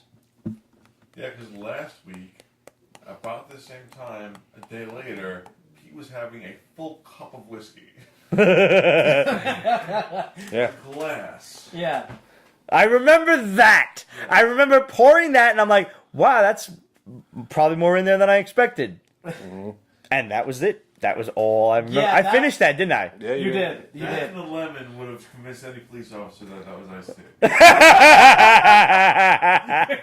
tea. Yeah. Thank you. It's one of the nicest things you've ever said to me. Oh, we would have known you were drunk. Oh, yeah, well. We would have said, But I mean, I shouldn't have been handling farm equipment. Why is that man on a grain reaper? I don't know, officer. in Brooklyn. I don't even know how he got a hold of one. We're in fucking Brooklyn. Anyway, The Falcon. I heard good things about this book. What? Who? Jar? I didn't read it yet. Okay, I am biased. I do not care for the Falcon. Okay. He's I don't know. I just never cared for his character. He's just there. It's just his sidekick. He was a sidekick. I mean, he's the glorified sidekick. And I couldn't stand when he became Captain America and not freaking Bucky. Ramon's upset. You like The Falcon. Did you get a chance to read this? Well, no, actually, I didn't. This is the one with him, the Patriot, who's his sidekick in training No, and stuff I like didn't that. get to read this yet. And he's in what's Mel city? Gibson is his sidekick? That'd be hilarious. I probably like it better then. He's in some city. I forgot. Detroit, Chicago. Yes, he's facing the crime issue in Chicago. So he's trying to mediate between gangs and stuff. And so the gangs are. Oh, that's first just of setting all, himself up for I don't failure. like when comics get too realistic. Uh-huh. Yeah. Like, don't cure cancer. Don't go to Chicago trying to fix the gangs. Because that's the same effort as trying to cure cancer. Ain't gonna happen. I agree. So he's there, except he doesn't realize, and this is a spoiler alert, behind the gangs is Blackheart. The Mephisto's kid? Yes. Now here's the thing. That's a bit not down to earth for him. He mentions I see what you did there. Dr. Voodoo's going to be involved sooner or later. Brother Voodoo. Yeah, same difference. Potato, all mystical, whatever. Drum, right? Yeah. Okay. Brother Voodoo. Brother Voodoo. He didn't get a doctorate? And it's like, I mean, Blackheart would wipe his ass with Falcon. Yeah, very true. It's just like, Yeah, no! Again, yeah, this goes right along the lines of someone who a guy like Falcon does not need to be involved with. Now, if it was... You're fighting street level crime and you got a Mephisto's kid. Right. It's a bit much. Yeah. Yeah, if it's Brother Voodoo's book, this would be awesome. Sure. He's manipulating a town or a city or whatever, Yeah. growing fear, feeding himself. All right, good. Let's get a mystic brouhaha going. Yeah. Why don't you have the Falcon taking on the growing Hydra threat in the country? You could even have him traveling to different states, tackling Hydra. He's sick and tired of that, and he wants to be the man on the street. Remember when Superman walked across the country? Vaguely. I wasn't reading it. You Yeah, were. exactly. Yeah, yeah. And this is it. Except Falcon, you're nowhere near as good as a character as Superman is. It is what it is, dude. That's a shame. I mean, and Falcon is a likable character, and I mean, I really enjoyed the Generations. The Generations book was Yeah. really good. It was really probably good. the best outing that whole series had. He should be in the Avengers as a Falcon. Yes. As like maybe even a team leader. you Yes, could I'll call- be cool with that. That's fine. Yeah. But You're this is absolutely just- right. To carry his own book Because is a the bit thing more is, the difficult. thing Yeah. is, he's a military guy. He's a tactician. I mean, Sure. and that's above his. He's, abilities. dare I already. say, the Jon Stewart of the Avengers. Yeah. Sure. Throw I'm that out totally, there. I'm totally cool with that. So I just want to throw this out there now. Marvel has been releasing all of their, lenticular legacy covers. I was wondering when we we're gonna get to this. Yeah. I picked up the Thor 700 cover for two reasons. One, it's Thor 700. And two, it does lenticularize, legacyize the death of Captain Marvel, which was one of... I mean, if you've ever really read this book, have you? Have you? Death of Captain Marvel? Yeah. Oh, no. Wow. This is... You're talking about cancer. Mm-hmm. Captain Marvel died of cancer. No one else could kill him. And on his deathbed, all of his friends and even all of his enemies came to visit. Thanos came to talk to him. Just, hey, man, this sucks.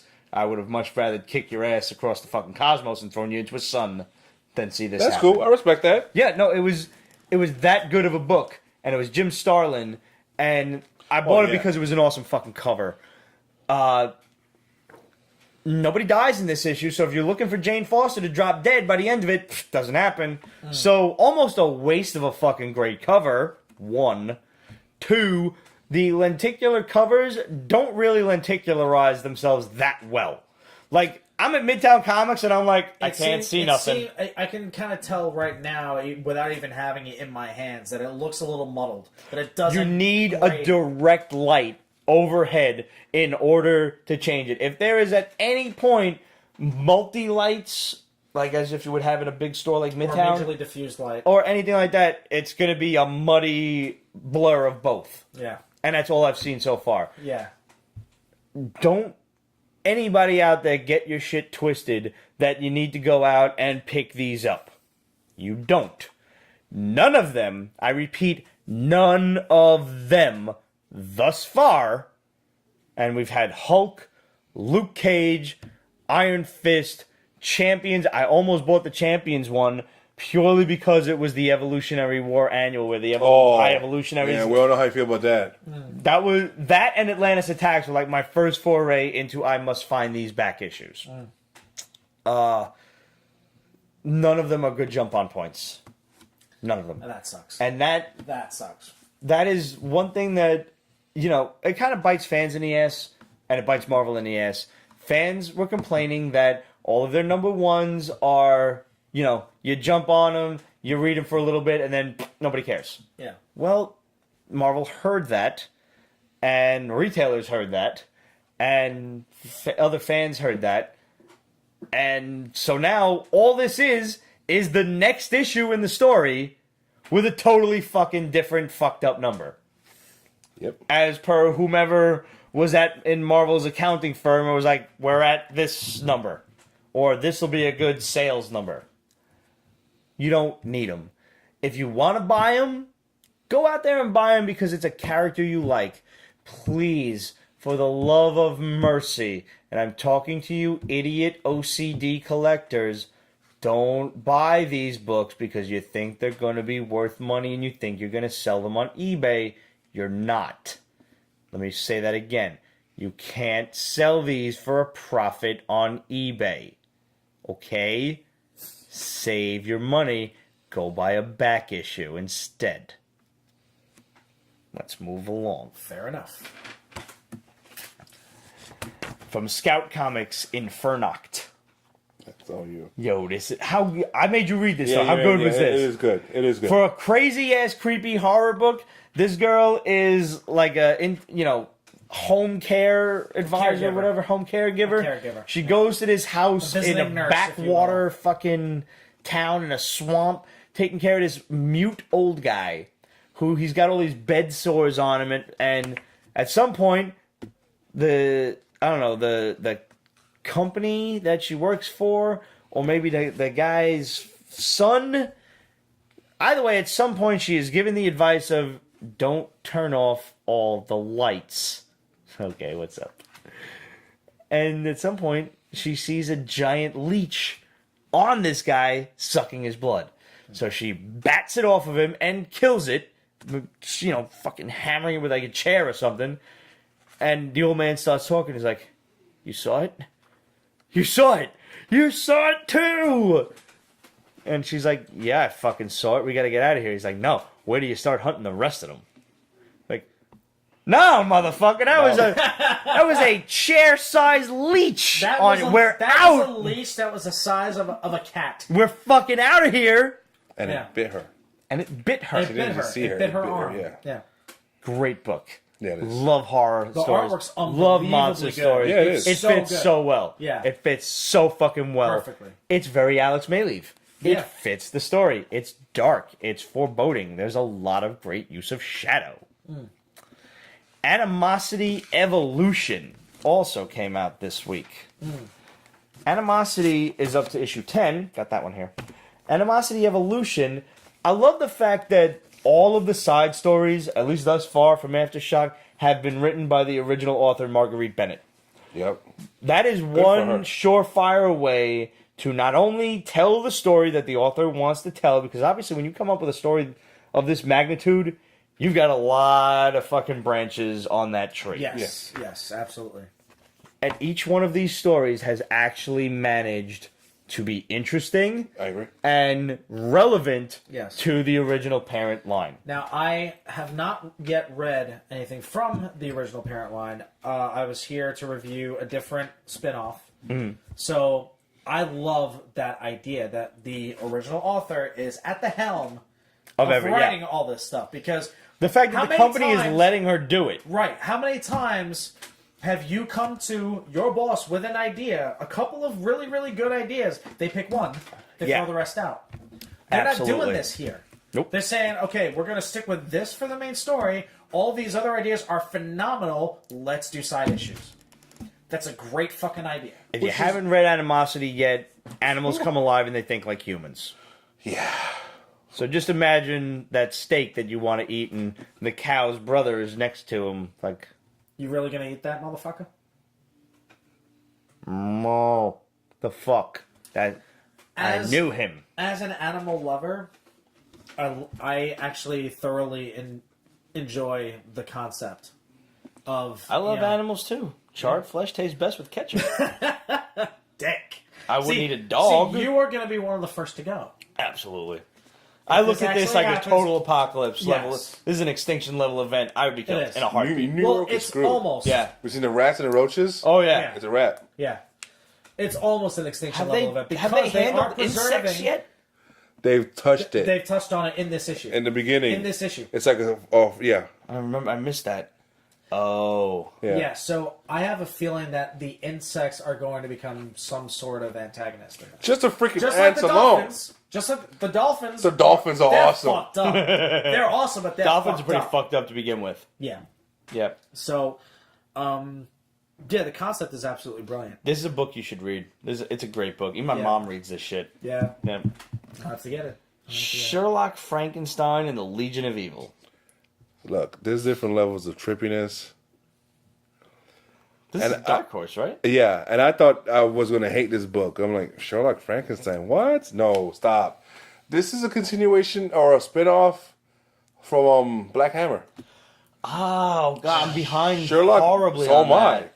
Sherlock Frankenstein is one of the villains that One fought of Black one of Hammer Black and Hammer's whatnot. greatest villains. So, a family member of Black Hammer, I think his daughter, His daughter. is trying to find them. We Yeah, all know because they're all everybody else thinks that he's dead, Yeah. along with all the other heroes that went up against this. This is like Dark Horse's version of the Justice League. Pretty much. And they Yeah. basically went up against Dark Horse's version of the Anti-Monitor. He's called the Anti-God. Yeah. the anti-guy. Yeah. So, This is a great book. And sorry I fell behind on this one. yeah. Yeah, so I gotta She catch up. has, for 10 years, she has labored under the belief that they're not dead, they're just missing, along with her father. And she's about to give up when she just has an epiphany. It's like, why don't I start tracking down some of his villains that we know of and see, just talk to them and see what happens. So Sherlock Frankenstein is one of them. Now he is also still missing MIA Yes. ever since this event happened. And he's bad. He's a bad, bad man. Yeah. Like, there's one thing, he creates this, Is he as bad as Leroy Brown? better. Whoa. He creates this villain, Baddest man in the whole automaton, damn town. and this massive machine, this killer machine. But it's pretty much, he took a kid The consciousness of a 5-year-old. and put it in this machine, and it does whatever he wants. And it took a while for this machine to Like a kid. get control learning and get their away parents from or him. And to something, come to yeah. grips with but the fact that he's yeah. locked up because of all that time, and he's Wow. a kid locked up with all these other monsters. Yeah. And it's just, I mean, and That's it's fucked up. and it pulls on the heartstrings a little bit. Like, you feel bad for this dude. Yep. You know, and you can tell that the daughter obviously feels bad for it too. The cool thing is the warden of this super prison is basically their retired version of Hawkman. yeah. And their head security guard or their head Conquistador. Conquistador. It's Concrete Man. That fights in Conquistador outfit. Okay. Luchador. I like so it. It's I liked it. I was like, okay. It's really imaginative. It's really cool. Yeah. So, it's a fun read. What is kid lobotomy? I didn't read nothing from this week. I'm sorry. No, that was a pill. Yeah. There's incest in this, which is Aptly like, put.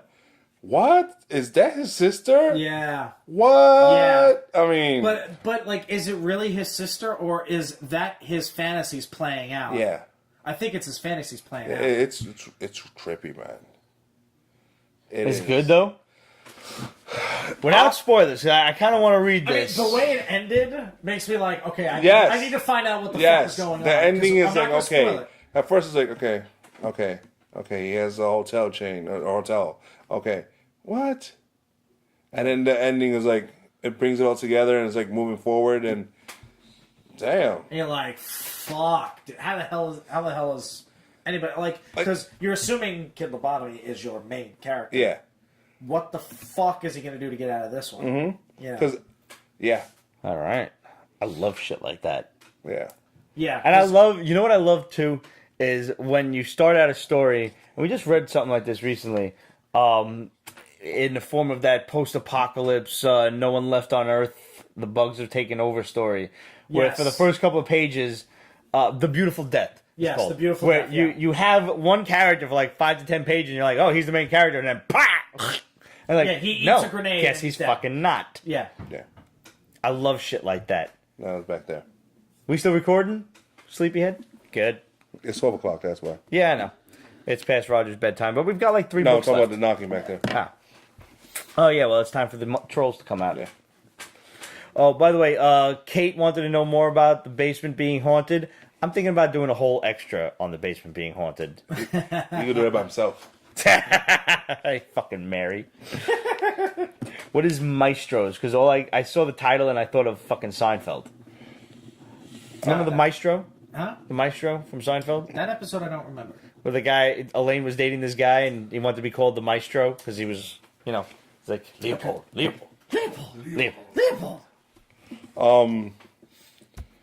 This is one of my favorite Bugs Bunny This is cartoons of all another time. book that's like, really? This is a weird one. It is. It's a little weird. So the Maestro is basically almost like a Sorcerer Supreme type of guy. Okay. Yeah. He's also the ruler of this kingdom of magic. Yeah, he's also the descendant of the man who created Earth. Oh, that's a lot of, that's a big shoot. That's big shoes. to fill. This is like Yeah, basically- heavy, powerful magic. Uh-huh. It isn't like, card tricks and stuff like that. It's There a is bit of a dick in this. creationist story. There's dick. full-blown penis, micro penis, so like baboing penis. You know what I'm saying? Like Mandingo penis. Which is hilarious yeah, the way that comes it out. is. Shirtless Bear-Fighter penis uncensored. Yes. Yeah. Uh-huh. Yes. There's sex. It's straight up sex, obviously, in it, but that's a different Sure. type of. I mean, if you've got fucking The dicks other running penis around. wasn't involved in that sex The scene. micro penis Yes. or the giant penis? Either. Yeah. I mean, is it wrong that I'd be rooting for the micro penis? He probably doesn't get a lot of play. It's not wrong, but it's very telling. Anyway. I walked right into that. Didn't I? Yeah, you did. So it's a coming. It's Not coming. It is not. Choose your words better. Choose your words better. It's a son getting his inheritance, except his inheritance is magical kingdom / title. Yeah, that he doesn't want. Uh-huh. You can do a lot with magic, though, like anything. Well, especially First of all, wait, is the guy with the micro penis magical? Because why doesn't he No. give himself? He's Oh, not. the way okay. he gets his major penis though is magical. Yeah. And as well, you should. I mean, if you got magical friends and they can't hook you up with a Think of fucking it huger cock, as magical cough syrup. Think I call that The NyQuil. Sun, yeah, true. The Sun sells this dude who's supposedly some big Vegas hotshot for a lot of money. for a suitcase full of dough. This potion that he drinks and poof, It rips his pants open, just bang. and all of a sudden he's So now he's got to walk around with his cock in a fucking shopping cart. Yeah, but as soon as he got out of the car where the deal was done, it's still a strip joint. Because let's be real. Yeah. Yeah. You're going to put it to use. Oh, sure. Yeah. Remember the book Curse Words, which is still ongoing? Yeah. This is very reminiscent of it, except pushing a lot more limits, obviously. All right. I liked Indeed. curse words a I lot. do too. Yeah. Who was the publisher on this? The mother is a total Maestros. Image. Oh, Image. I'm not okay. afraid to say that. Curse words was also Image. Yeah. Yeah. But yeah, this dude's dad, the Maestro, has multiple wives, so apparently they're Mormon. But this particular wife didn't want her son to grow up as part of the kingdom. Wanted to be separated from all that stuff, so she kind of sheltered him. But with the way things turned out, no spoilers. Yep. She wound up fucking that up because he is now, in her words, completely unprepared for what's about to happen. Yeah. And shit hits the fan in spectacular fashion at the end of this issue, which I didn't expect. I figured they were going to at least put that off until issue 2. All right, But- now I gotta go read it. Yeah. This is the way you guys are going on. This is clearly a must read. Yeah, it's a must read. Deadpool versus Old Man Logan. I just want to say this: Self-explanatory. if Old Man Logan doesn't end up dead by the end of this, since we now have Wolverine back in the pages of Legacy, I don't give a fuck about this book. No, I disagree. I mean, I want Really? I want Old Man Logan dead, but not at the hands of Deadpool. But I mean, it's a convenient way to get rid of him. No, the best way to kill Deadpool is, I mean, no, Deadpool's in that now. Best way to kill Old Man Logan. Sabretooth? Yes. Let's be real. Sabretooth has been brought low in Lately, in yeah, the you're vast groups of villains out there. Yeah. You're right. He used to be menacing, From a guy thrilling. in the 90s who was the anti-Wolverine. Yep. To see him actually, Especially in the cartoons. Like, oh my god, he was a fucking badass yeah. in that show. to see him beat the crap out of Old Man Logan, and it's like, I don't know, maybe even deliver like a hand or the claws to him or something like that. Like, here, this is what I did to you, older you're next. That'd be awesome. Yeah. Yeah. But I'm not writing in Marvel because You should be. I think. should. But yeah, there we I have mean, it. you could put Maybe me one down hell as of a a way to reference fucking bring on it that on that resume, if you wanted. What happened? You could put me down as a reference on that resume if you wanted. No, they wouldn't want me. I'm like very Harvey Weinstein-ish. I think you. Whoa! No, I'm not. No. We at the Pete's Basement Show do not condone Not at all. That unwarranted ass is grabbing gross. or anything else. Just straight up Anything else? monster. However, we Really do good. completely Yes. condone warranted and invited ass grabbing. Yes. Yeah. I tried to, like, defend the guy before I knew what was going on. I'm like, well, wait a minute. Maybe it's just old school or something like that. And it's just like, oh no, when you're jerking off in a plant in a fucking hotel. Yeah. Yeah, no. Yeah, in front of Angie Sorry, Everhart, like that's a problem. Like that's a like, fucking. Can I problem. just say, on a lighter note of this whole Harvey Weinstein bullshit, if anyone out there is not following the Iron Sheik on Twitter, stop what you're doing and do that right now. He's And awesome. if you don't have a Twitter, make one and go then follow Pete's Basement and then the Iron Sheik. What has he been up to? And you're the. He was like, Back, he was really funny. Harvey Weinstein, you try that shit with me, I put you in camel clutch. Yeah, he calls him jabroni and stuff. Yo, like that. yeah, Jabroni. Yeah, he's the man. He's the fucking Iron Sheik. I can't wait to meet this guy. I think he's going to be a chiller. Did you ever hear when Artie Lang used to be on the Howard Stern show? And he would actually dress up as the Iron Sheik while he was in studio, and they would have a shouting match back and forth. Because Artie Between Lang, Howard Stern or between the Iron Artie Sheik? Lang and the Iron Artie Sheik. Lang dressed up as the Iron Sheik, and they would just go at it. And for the longest time, he thought, like, the Sheik, the real Sheik, actually thought it was somebody, like, literally trying to fuck with him, like, make him angry and stuff, before he realized it was a goof. Some of the funniest moments in radio I've ever heard in my entire life, dude. Wow. Fucking awesome. I can't even imagine. I had no idea about Dude, that. yeah, look it up. It's probably on YouTube somewhere. illegally He's so posted. fucking That's funny. Yeah. Dude, he's out of his There fucking are mind. there are a Kate few. just did it. Yep, good. Yeah. There are a few celebrities out there who, on Twitter, they're just so unchained that they are absolutely worth following. A friend of mine, just today, I told him the Iron Sheik story. He was like, "Do you follow Cher?" And I'm like, "No," and that should go without saying. But he was like, "You need to," and I'm like, "For real?" And he's like, "She's absolutely insane." It's like there's no filter whatsoever, and I'm like, She's done it all. yeah. I'm like, She doesn't need so to have could you a filter. imagine this woman without a filter? Like, all right, and I haven't followed her yet. That makes her infinitely more interesting. It warrants investigation. Yeah. I will look into this. Yeah. And if anyone out there does follow Cher and knows what the fuck I'm talking about before I do, let us know. Corroborate that story, please. And last but not least, yes, the fucking stunning, glorious conclusion to Shirtless Bear-Fighter. This was just fucking awesome. This This whole series was just amazing. I'm going to go back and read. I was in a terrible mood to start this evening. Ramon? Kay says Cher gives no fucks and it's great. Seeing this guy read it, it was just bear kick. And then he goes back again and he goes forward again. It's like, oh my god, Pete's 5. Like a little kid reading his funny books again. This book was one of my favorite things in life in the last 5 months. It literally brought joy to my life in ways that I never thought possible. I need to see this book as an ongoing series. I need to see it Hellboyed. I want miniseries after miniseries after miniseries. Yes. I agree. So volume 2, 3, 4, 5. Yeah. Yeah. So, guys, from me to you, here's what you gotta do. Oh, Jesus. If you haven't picked it up yet, and if your comic shop doesn't carry it, like our boy... Demetrios? But Demetrios has He them, does have it. absolutely. He does have it, yeah. And if he don't have anything, if he don't have something out of the blue, we just let him know, like, yo, get this, and he'll get it.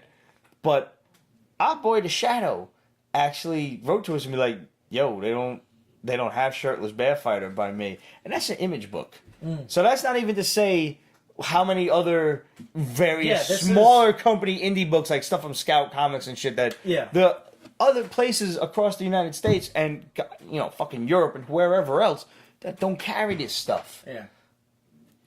Tell your comic shop to buy these books. Or forget eBay. Get on the website itself. Get on imagecomics.com and you could probably buy it from there. Or get on Scout Comics and buy some shit from there. Or get on like Midtown Comics, or go on anyonecomics.com and talk to Demetrios and tell him you're from the fucking basement, and he'll give you a 10% discount on that shit. And you can, you know, all of that will help out and increase the sales flow of these books so it can get charted and these books can see further publication. Yep. Like the graphic novel for Shirtless is coming out in December, and it's what? The 6th, December 6th. December 6th. I thought you got my hopes up. I thought there was an issue 6. I'm like, what? No. Oh, there's some cool pins though. Yo, they had some awesome pins at Comic-Con. They had some great variants at Comic-Con. We met these dudes at Comic-Con, and they were some of the nicest fucking guys. Yeah. And they were really thrilled. And we're going to try to get them on the show, actually. They're in Astoria. They have a mobile game. Yes, they do. Have a mobile it's game. an 8-bit mobile game. Side scroll beat 'em up. Literally looks like fucking straight out of Atari. Yeah. It's wonderful. It's a perfect Christmas present. Bear-Fighter, you are punching bears. Get this book. When the graphic novel comes out, you can sure as shit bet your fucking beard that we're going to have something to give away to you guys for Christmas. Get this book. Get it now. Get the back issues. Get the variant covers. Get the graphic novel, because it's going to have oodles upon oodles of extras and sketches and all kinds of crazy stuff. Just chalk up these guys' sales because they absolutely deserve it. I'm telling you this not because I like these guys any more than I have liked, you know, too many other creators that we met. We met a lot of great creators at Comic-Con. I'm telling you this because I have loved this book hard more than I have loved fucking like macaronis on Sunday. I'm that's epic. I'm not saying I love it more than pizza. Let's not be fucking realistic here. Or like I love it more than tits or pizza, but it is up there. If you had a girl, she'd be jealous. She probably would be. And she should be. Yeah. Did we do a PB top picks yet for this one? No, I was waiting for the finished issue. Yeah. And I'm just going to put the whole thing together. Yeah. But it's going up there. It's going up there. 100% going up there. Search for the hashtag PB Top Picks. And while you're at it, go subscribe to fucking everything under the sun. The YouTube, the Pete's Basement Extras, all of the NYCC stuff will be going up on the parent Pete's Basement YouTube channel. our girl Penny has been kind enough to make playlists. However the fuck you do that on YouTube, I don't know. But apparently when you subscribe, you get notifications of the playlists as well. I don't know how any of this works. I just let her do it. She's smart. She knows things. Yeah, whatever. Also, Pete's Basement has a Patreon that you might want to go and check out. We got a new Patreon. We don't know who, but I'll tell you right now. Roger's got it. Kate Kostursky. Oh, That's Kate. Kate! Thanks! That's Okay. Kate. Thank you, Kate. We love you. Kate, you rock. You seriously do. You're making all of this fucking happen. If you go to peacebasement.com and you click on the Hall of Patrons, or Hall of Patrons? It should be right on the front. We'll call Hall of Patrons. And it should be called the Hall of Kate, you are Patrons now if it hasn't added been to already. The Hall of Patrons. Meanwhile, It is. back at the Hall of Patrons. It is, actually. That was the idea initially. Yeah. Mm-hmm. In fact, could you make like a voiceover for that? Like every time you click on the website, it says that? Yeah. I don't know how you do it. All of that HTML and C++ and whatever other nonsense that I don't know what I'm talking about. Go fuck yourself. How about that? How about that? Dick. He sounds like the Catch Me Outside girl, except a dude. Yeah. Can you believe that she's actually going on a music tour? She has a popular song out. She has a song. Yeah, no Instagram questions this week? Is she old enough to take her tits out yet? No, she's 14. Then that is unacceptable. She's 14. See, She's ratchet. She has Kill big her. moves.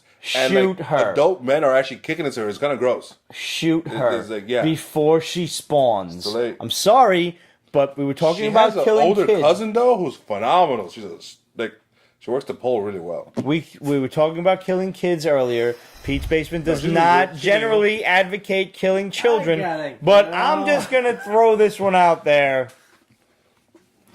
If aliens want to come down and kidnap her, and Just then make sure you bring her back after she turns 18. and then say that humanity has earned themselves an apocalyptic event, Yeah, if I would totally get aliens, it. Yeah. I would totally get it. It is what it is. Raj, how's our recording there? Do we have time for Instagram questions? We're at an hour 48, And what was on there before? and then the interview was about 20 or 30. I mean, we've got some time. Well, a couple things. So we the Patreon. We're not next week. We are not doing a live show next week. Why not? It is Halloween. I have a thing Thursday. We could do a thing Friday, but you have church and you'd be here exuberantly late. Yeah. I might do some sort of recording, just, talking about like maybe some horror books or some shit because it's Halloween weekend, and throw it up on YouTube. So make sure you go and subscribe to the YouTube if you haven't already, because YouTube subscribers really fucking help us out. And You have a show on Thursday? I A party or something? got a party on Thursday. Who the hell does a party on Thursday? I know, it's like a work thing. I know. Sorry. I throw myself on the mercy of the court. It's because Halloween is on a Tuesday, and that's weird. That is That weird. is weird. I agree. Live from Halloween. We could do live from Halloween, but I'm probably not going to be in the city on Halloween. I will be taking my nieces and nephew trick-or-treating. Look at him being all loving and whatnot. Yeah. Where's the Pete we know and fear? He'll be around that weekend, for sure. But I mean, on Halloween, I'm kind of Uncle Pete, Ooh, Kate's gonna be the Late Show. Stephen Colbert. Nice. It's a different. On the Late Show? Yeah. Oh no. I'm a fan. Like in the audience. audience. I thought you said on the Late Show. I was like, that's dope. Absolutely. Why are you letting us eating know wings so and watching late? horror Yeah, films. right? Alright. Maybe like some top picks on horror films to watch on Halloween. If you guys out there have not seen Event Horizon or In the Mouth of Madness, I saw that go the other day get- on TV. Event Horizon. Yeah. I was like, stop playing. I'm not watching that now. Was it on cable? Because if it's on like AMC or some shit, they're gonna ruin it. I don't remember. Don't watch it on regular. No, if it's not on like yeah, HBO, don't yeah, watch it. yeah. I'll give it to you. No, I've seen it. Okay. Oh yeah, I've seen it. Yeah. Oh, why? Event I'm the one that Horizon. hasn't Yes. Yeah. You never saw Event Horizon? Don't see it at night. No, you gotta watch it at night. You see that? Who are you See, gonna believe? You're it's the ahead. only time I watch movies anyway, so it really doesn't fucking matter. You gotta watch it. With the lights off. How was Same as in the Halloween Mouth of over Madness. in London or England? Yeah, what is that like? Absolute nice. I don't know. Hopefully, I'm glad he's still on. Go him. I assume it's a lot of trick or tea. You know. They give you like some Earl Grey and shit in the bag. That's horrible. I know. Yo, what? Earl Grey is delicious. Can you imagine getting Thank you for tea filling Church of as a England. gift? I have gotten worse shit than tea in my fucking Halloween bag. Not for nothing. When was the last time you accepted candy in Halloween? Well, I mean, Here. what? Yeah. Oh, he says terrible. We have mischief night afterwards. What? What? Is that when you hit each other with homie socks and throw eggs? Y'all don't know what a homie sock is, right? Or is that just a New York thing? Okay. What? Absolute says she's sending you a box. All right. Share. What? He doesn't share his. You're gonna get a demerit. Oh. Yeah. Well. Yeah, you're both gonna hate this demerit thing. So a homie sock, just so everybody knows, is when you take a fucking like a gym sock and you fill it with baby powder and you smack your friends with it. Yeah, it's baby powder. gets handy after a Usually, while. preferably in the face. Yeah. Yeah. Bam. For reals. Let's try to get it through a couple of questions.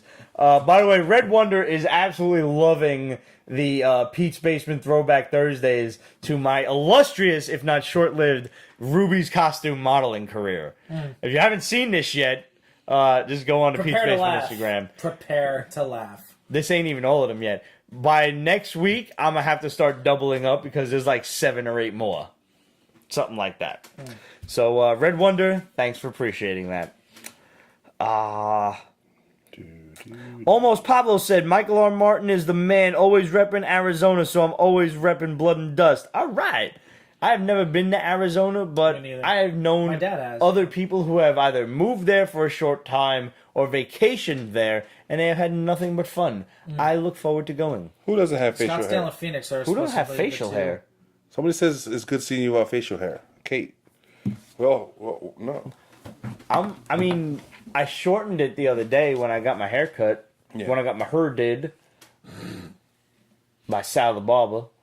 Yo, I think my barber rapped to me in a. Oh, the throwback voicemail. photos. Oh, yeah, God, I don't even think I grew facial hair back then. I think I was like 22. Those Comic-Con ones I've been sharing. The Comic-Con one. That was you? That was you? Damn, that was so many pounds ago. Both of us. Wow, you seen that shit? Yep. God, I thought I was fat then. Oh. Wrong sword. Yeah, get on Twitch. I don't play video games, man. I mean, I got my Super Nintendo hooked up now. I've been playing Zelda instead of editing like I should have been. That's I not think we Twitch. can live stream this on Twitch. I don't Yeah, know. you I could. have to look into it, but yeah. Roger's gonna look into it. There you No, go. I'm not. Our tech support's gonna look into it. I actually did. So- This is a Pete's Basement. I actually did my first official Twitch stream the other night. Just a quick, well, not a quick thing, but just running Destiny on the Xbox One. So it was fun. I only had a couple of viewers. One of them being my tour manager, Mikey. I mean, you could have told your brothers that you were on there. We would have Well, figured the it out. next time I set up a stream, I'm actually going to tweet it out first, and then I'm going to take you guys in it and all that stuff. We should look into Twitch. She says yes, you can live stream this on Twitch. All right. Kate should be just like our general manager. At this point, Do we need an if you're like a Bobby the Brain Heenan, fucking, No, you don't need. was you it don't Jimmy need Hart an Xbox kind Bobby of? Brain broadcast died. on Twitch. I know. You can I know. broadcast off the phone app. Yeah. So. Kate said, any thoughts on Lore, either the podcast or the Amazon TV series? With its horror bent, I think this would be right up your alley. I've never heard of it until Neither right have I. now. The name sounds familiar, but that's all it is. Quick Robin to the Google Mobile. Like that. I don't know about it. I'm going to have to look that shit up. C3 Photography is my boy Chris, who's like, yes. Apparently he saw the picture. Yep. Absolute said, what's the most enjoyable Tim Burton film to watch? Mine is a tie between Batman Returns, Catwoman, enough said. By the way, we've seen a fucking gorgeous Michelle Pfeiffer cosplayer Yes. at Comic-Con. I did Yes. not get to take a picture of Good her. night, Kate. And Beetlejuice, a movie way before its time, and that's why it's so awesome. Absolutely. Was that a pun? Because that's Absolute that asked us? No, that was completely All unintentional. right. I would say Beetlejuice. Beetlejuice by far. Even though I mean, I love Tim Burton's Batman films, but Beetlejuice holds a special place. In my Beetlejuice is really a phenomenal flick. Demon Barber, really damn good. Oh, fucking Johnny Depp yeah. Demon Barber, Fleet Street. There you go. I can't think of the name. Edward's his hand. No, not Edward Scissorhands. That's a good flick too, but that's more funny. What do you think of? Fuck! What the fuck is this guy's name? Help! Pete's Basement Land. Okay. Demon Barber of Fleet Street. There's a name that starts it. Demon Barber of Fleet Street, just the tag. If he shows up tonight, it's your fault. You said it like 9 times. Beetlejuice? Yeah. That or Demon Barber. Nah, Beetlejuice does that shit He has 3 some times. nice blades. He did. Oh. Ramon was giving me a bag of shit about this earlier, but I love Nightmare Before Christmas, man. I like it too. It's just, I like it. My niece adores it. So when somebody adores something so much in your face so much, you just want to. Sweeney Todd! There you It go. just popped in up Sweeney here. Todd, yeah. Go on. I've had a crazy influx of her. All right. I love it. It's Yeah. nice. It's a good damn. No, yeah, Nightmare is definitely a fun. It's definitely a fun flick, but And I love the fact that the overload and the overload of fanboyism that I see, especially among women, that I see. But it get is a transcends the little- bullshit of the retail business where motherfuckers are already having Christmas shit out. Yeah. So it see what kind of bridges that gap, you know? Because nobody gives a fuck about Thanksgiving. All you do is eat and get fat, you know? Right, and which is a shame because Halloween and Thanksgiving are two of my favorite holidays. I don't know how... Italians don't really know how to do Thanksgiving, like, right. Yeah, You know? well, that's because turkey and marinara don't mix. Right. Don't you There do is a that whole- turkey at the end, but I mean, you Christmas. build up to that by like Right. I mean, you've 4 got, or 5 you've got different like 4 dishes. courses of pasta. Yeah, there's ziti, and there's the baked macaroni, which is like a lasagna or a manigotta, stuffed shells or something. And then there's the hot antipasto that you got to bring out. And then there's usually like a chicken cutlets or something. Because, by the way, you start out with a cold antipasto, salami, pepperoni, and mushrooms and artichokes. Yeah, and I could just everything. eat that and be fine. And by the time the turkey comes out, you're already asleep. Fuck tryptophan. You're just like on the fucking couch. You got your annoying ass cousins trying to talk to you. Like, go the fuck away. Tim Burton movies, I got you all beat. What? Ooh. Beetlejuice, yeah, of course, that would be like definitely high on the list. Hey, Roger! But Nice fucking model! the Uh-huh. I don't even know what you're talking about. The best, the most watchable, and I just learned. I looked into it recently and didn't even realize this. You guys probably don't either. Pee-wee's Big Adventure. That's Tim Burton? Yes. Holy shit! Yes. The circus Large one. Marge. No, wait. He was Big Adventure with the bike. Pee-wee's Marge Big with the Adventure. bike. The first Oh one. my God, that's Marge, him? Marge. Yes. That's Tim Burton? Tim Burton. That explains so much. It does. I It know. does. I know. Holy I didn't know that. Shit. No, I didn't know that. Absolutely. Because I watched it recently with my son, and then I looked it up, and I was surprised it was Tim Burton. And Danny Elfman did the music, didn't he?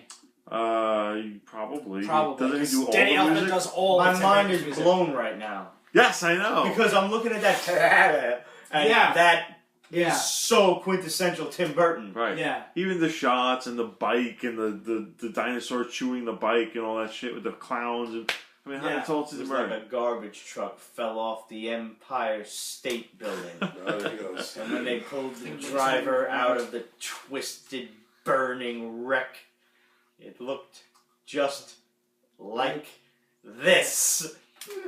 I still can't even watch that to this day without crying. I just, Yeah. If you don't edit that footage over your face when you say that, I don't I'm even know very how to do disappointed. that. It's Googleable. Roger wants you to edit. You want Roger to edit that little scene. Just that one little particular part. We'll see. Alright, we Then he walks into the diner. Large Marge sent me. You must have been riding with her. I want to see that movie now. Is it You've on never Netflix? seen it? No, I've seen it. I want to see it all now. right, God almighty. Is it on Netflix? You scare me. Every time you say I'm thinking, you've never seen this movie? You know No, what it has me been- out it is is on giving there. him the black bleeding eyelash gum. but still. Yeah, I haven't seen What? it. Remember when he gives the fat kid the black Oh, Francis yeah. the black gum Oh, and yeah. the Right, bleeding like yes. on his Yeah. lips and Yeah. shit? That kid was a dick. Yeah, he's a dick. Yeah. Like, really, he needs to be like prison rape. we at the Pete's Basement Show do not condone prison. But if it would have happened to an asshole, we probably would look the other way. And that was not a pun by any stretch of the imagination, nor was that a pun. On that note. On that note, I'm going to pour myself a shot of this fucking ridiculous-ass moonshine that Roger bought, and we're going to say goodnight. So, hit us up, questions@peachbasement.com, facebook.com/peachbasement. Finish that, and then you can have a sip. It's like a dad. Instagram, Twitter, etc., at Pete's Basement, Tumblr, whatever. Go on patreon.com/Pete's Basement and give if you can, because we'll shout you out, and God's fucking know it helps out, especially when it comes to like getting new cameras. And just the other day we couldn't send out the haul because DreamHost was like, give us money. So we're like, okay, we gotta go into the Pete's Basement bank account, sparse it is, we clear off the cobwebs like Indiana Jones, like the Penitent Man will pass. Absolute. Pass. Send that questions to questions@peachbasement, and we will answer it next week or next time we're here. It's 5:40 in London. It is 5:40. He's going to. You are a fucking trooper, man. Send us your address. I just want to send you some shit. Like you deserve some shit. Absolute. Text me on Facebook if you follow me. Because this motherfucker does not sleep clearly, bro.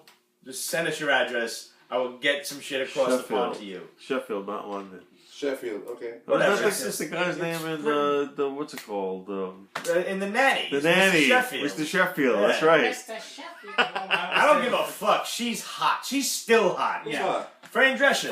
Oh, yeah. I still give her the business. Dude, UHF. I'm like, ow, Peter. Oh my god, UHF. That voice is a little... It's so creepy. She's a Isn't bull and it? gag How do right you now. feel about that right now? Does that make you upset on like a personal moral level? What? No. No, Yeah. she does it. Yeah, but when she does, but what about I do it? Yeah. Yeah, it's upsetting. No, just indifferent. You guys are the common law married, so. Yeah. All right, I'm gonna drink this fucking moonshine. Cheers. You poured yourself a big shot of that. I just want you to know that. Take a sip. Don't. Oh, you got Roger's got a big shot. No, he had ice in it. Yeah, it's watered down.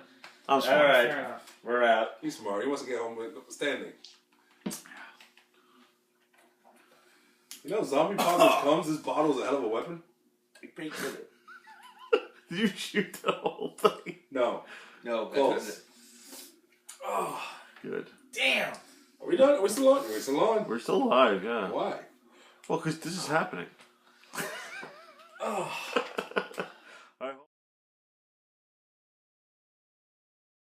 Pete's Basement is copyrighted 2017, Ripped Productions. All rights reserved, so go fuck yourself.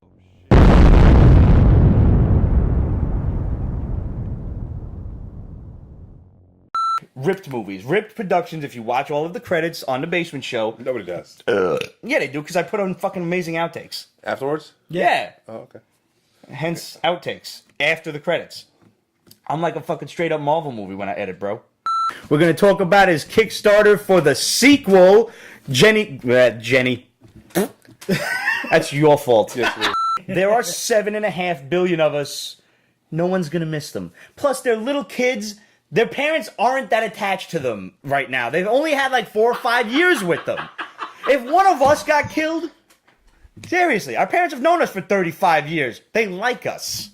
Oh, I love this house, baby. I love this house. I can't wait to start my life with you, baby. I love you so much. Get out. Too bad we can't stay, baby. Let's go.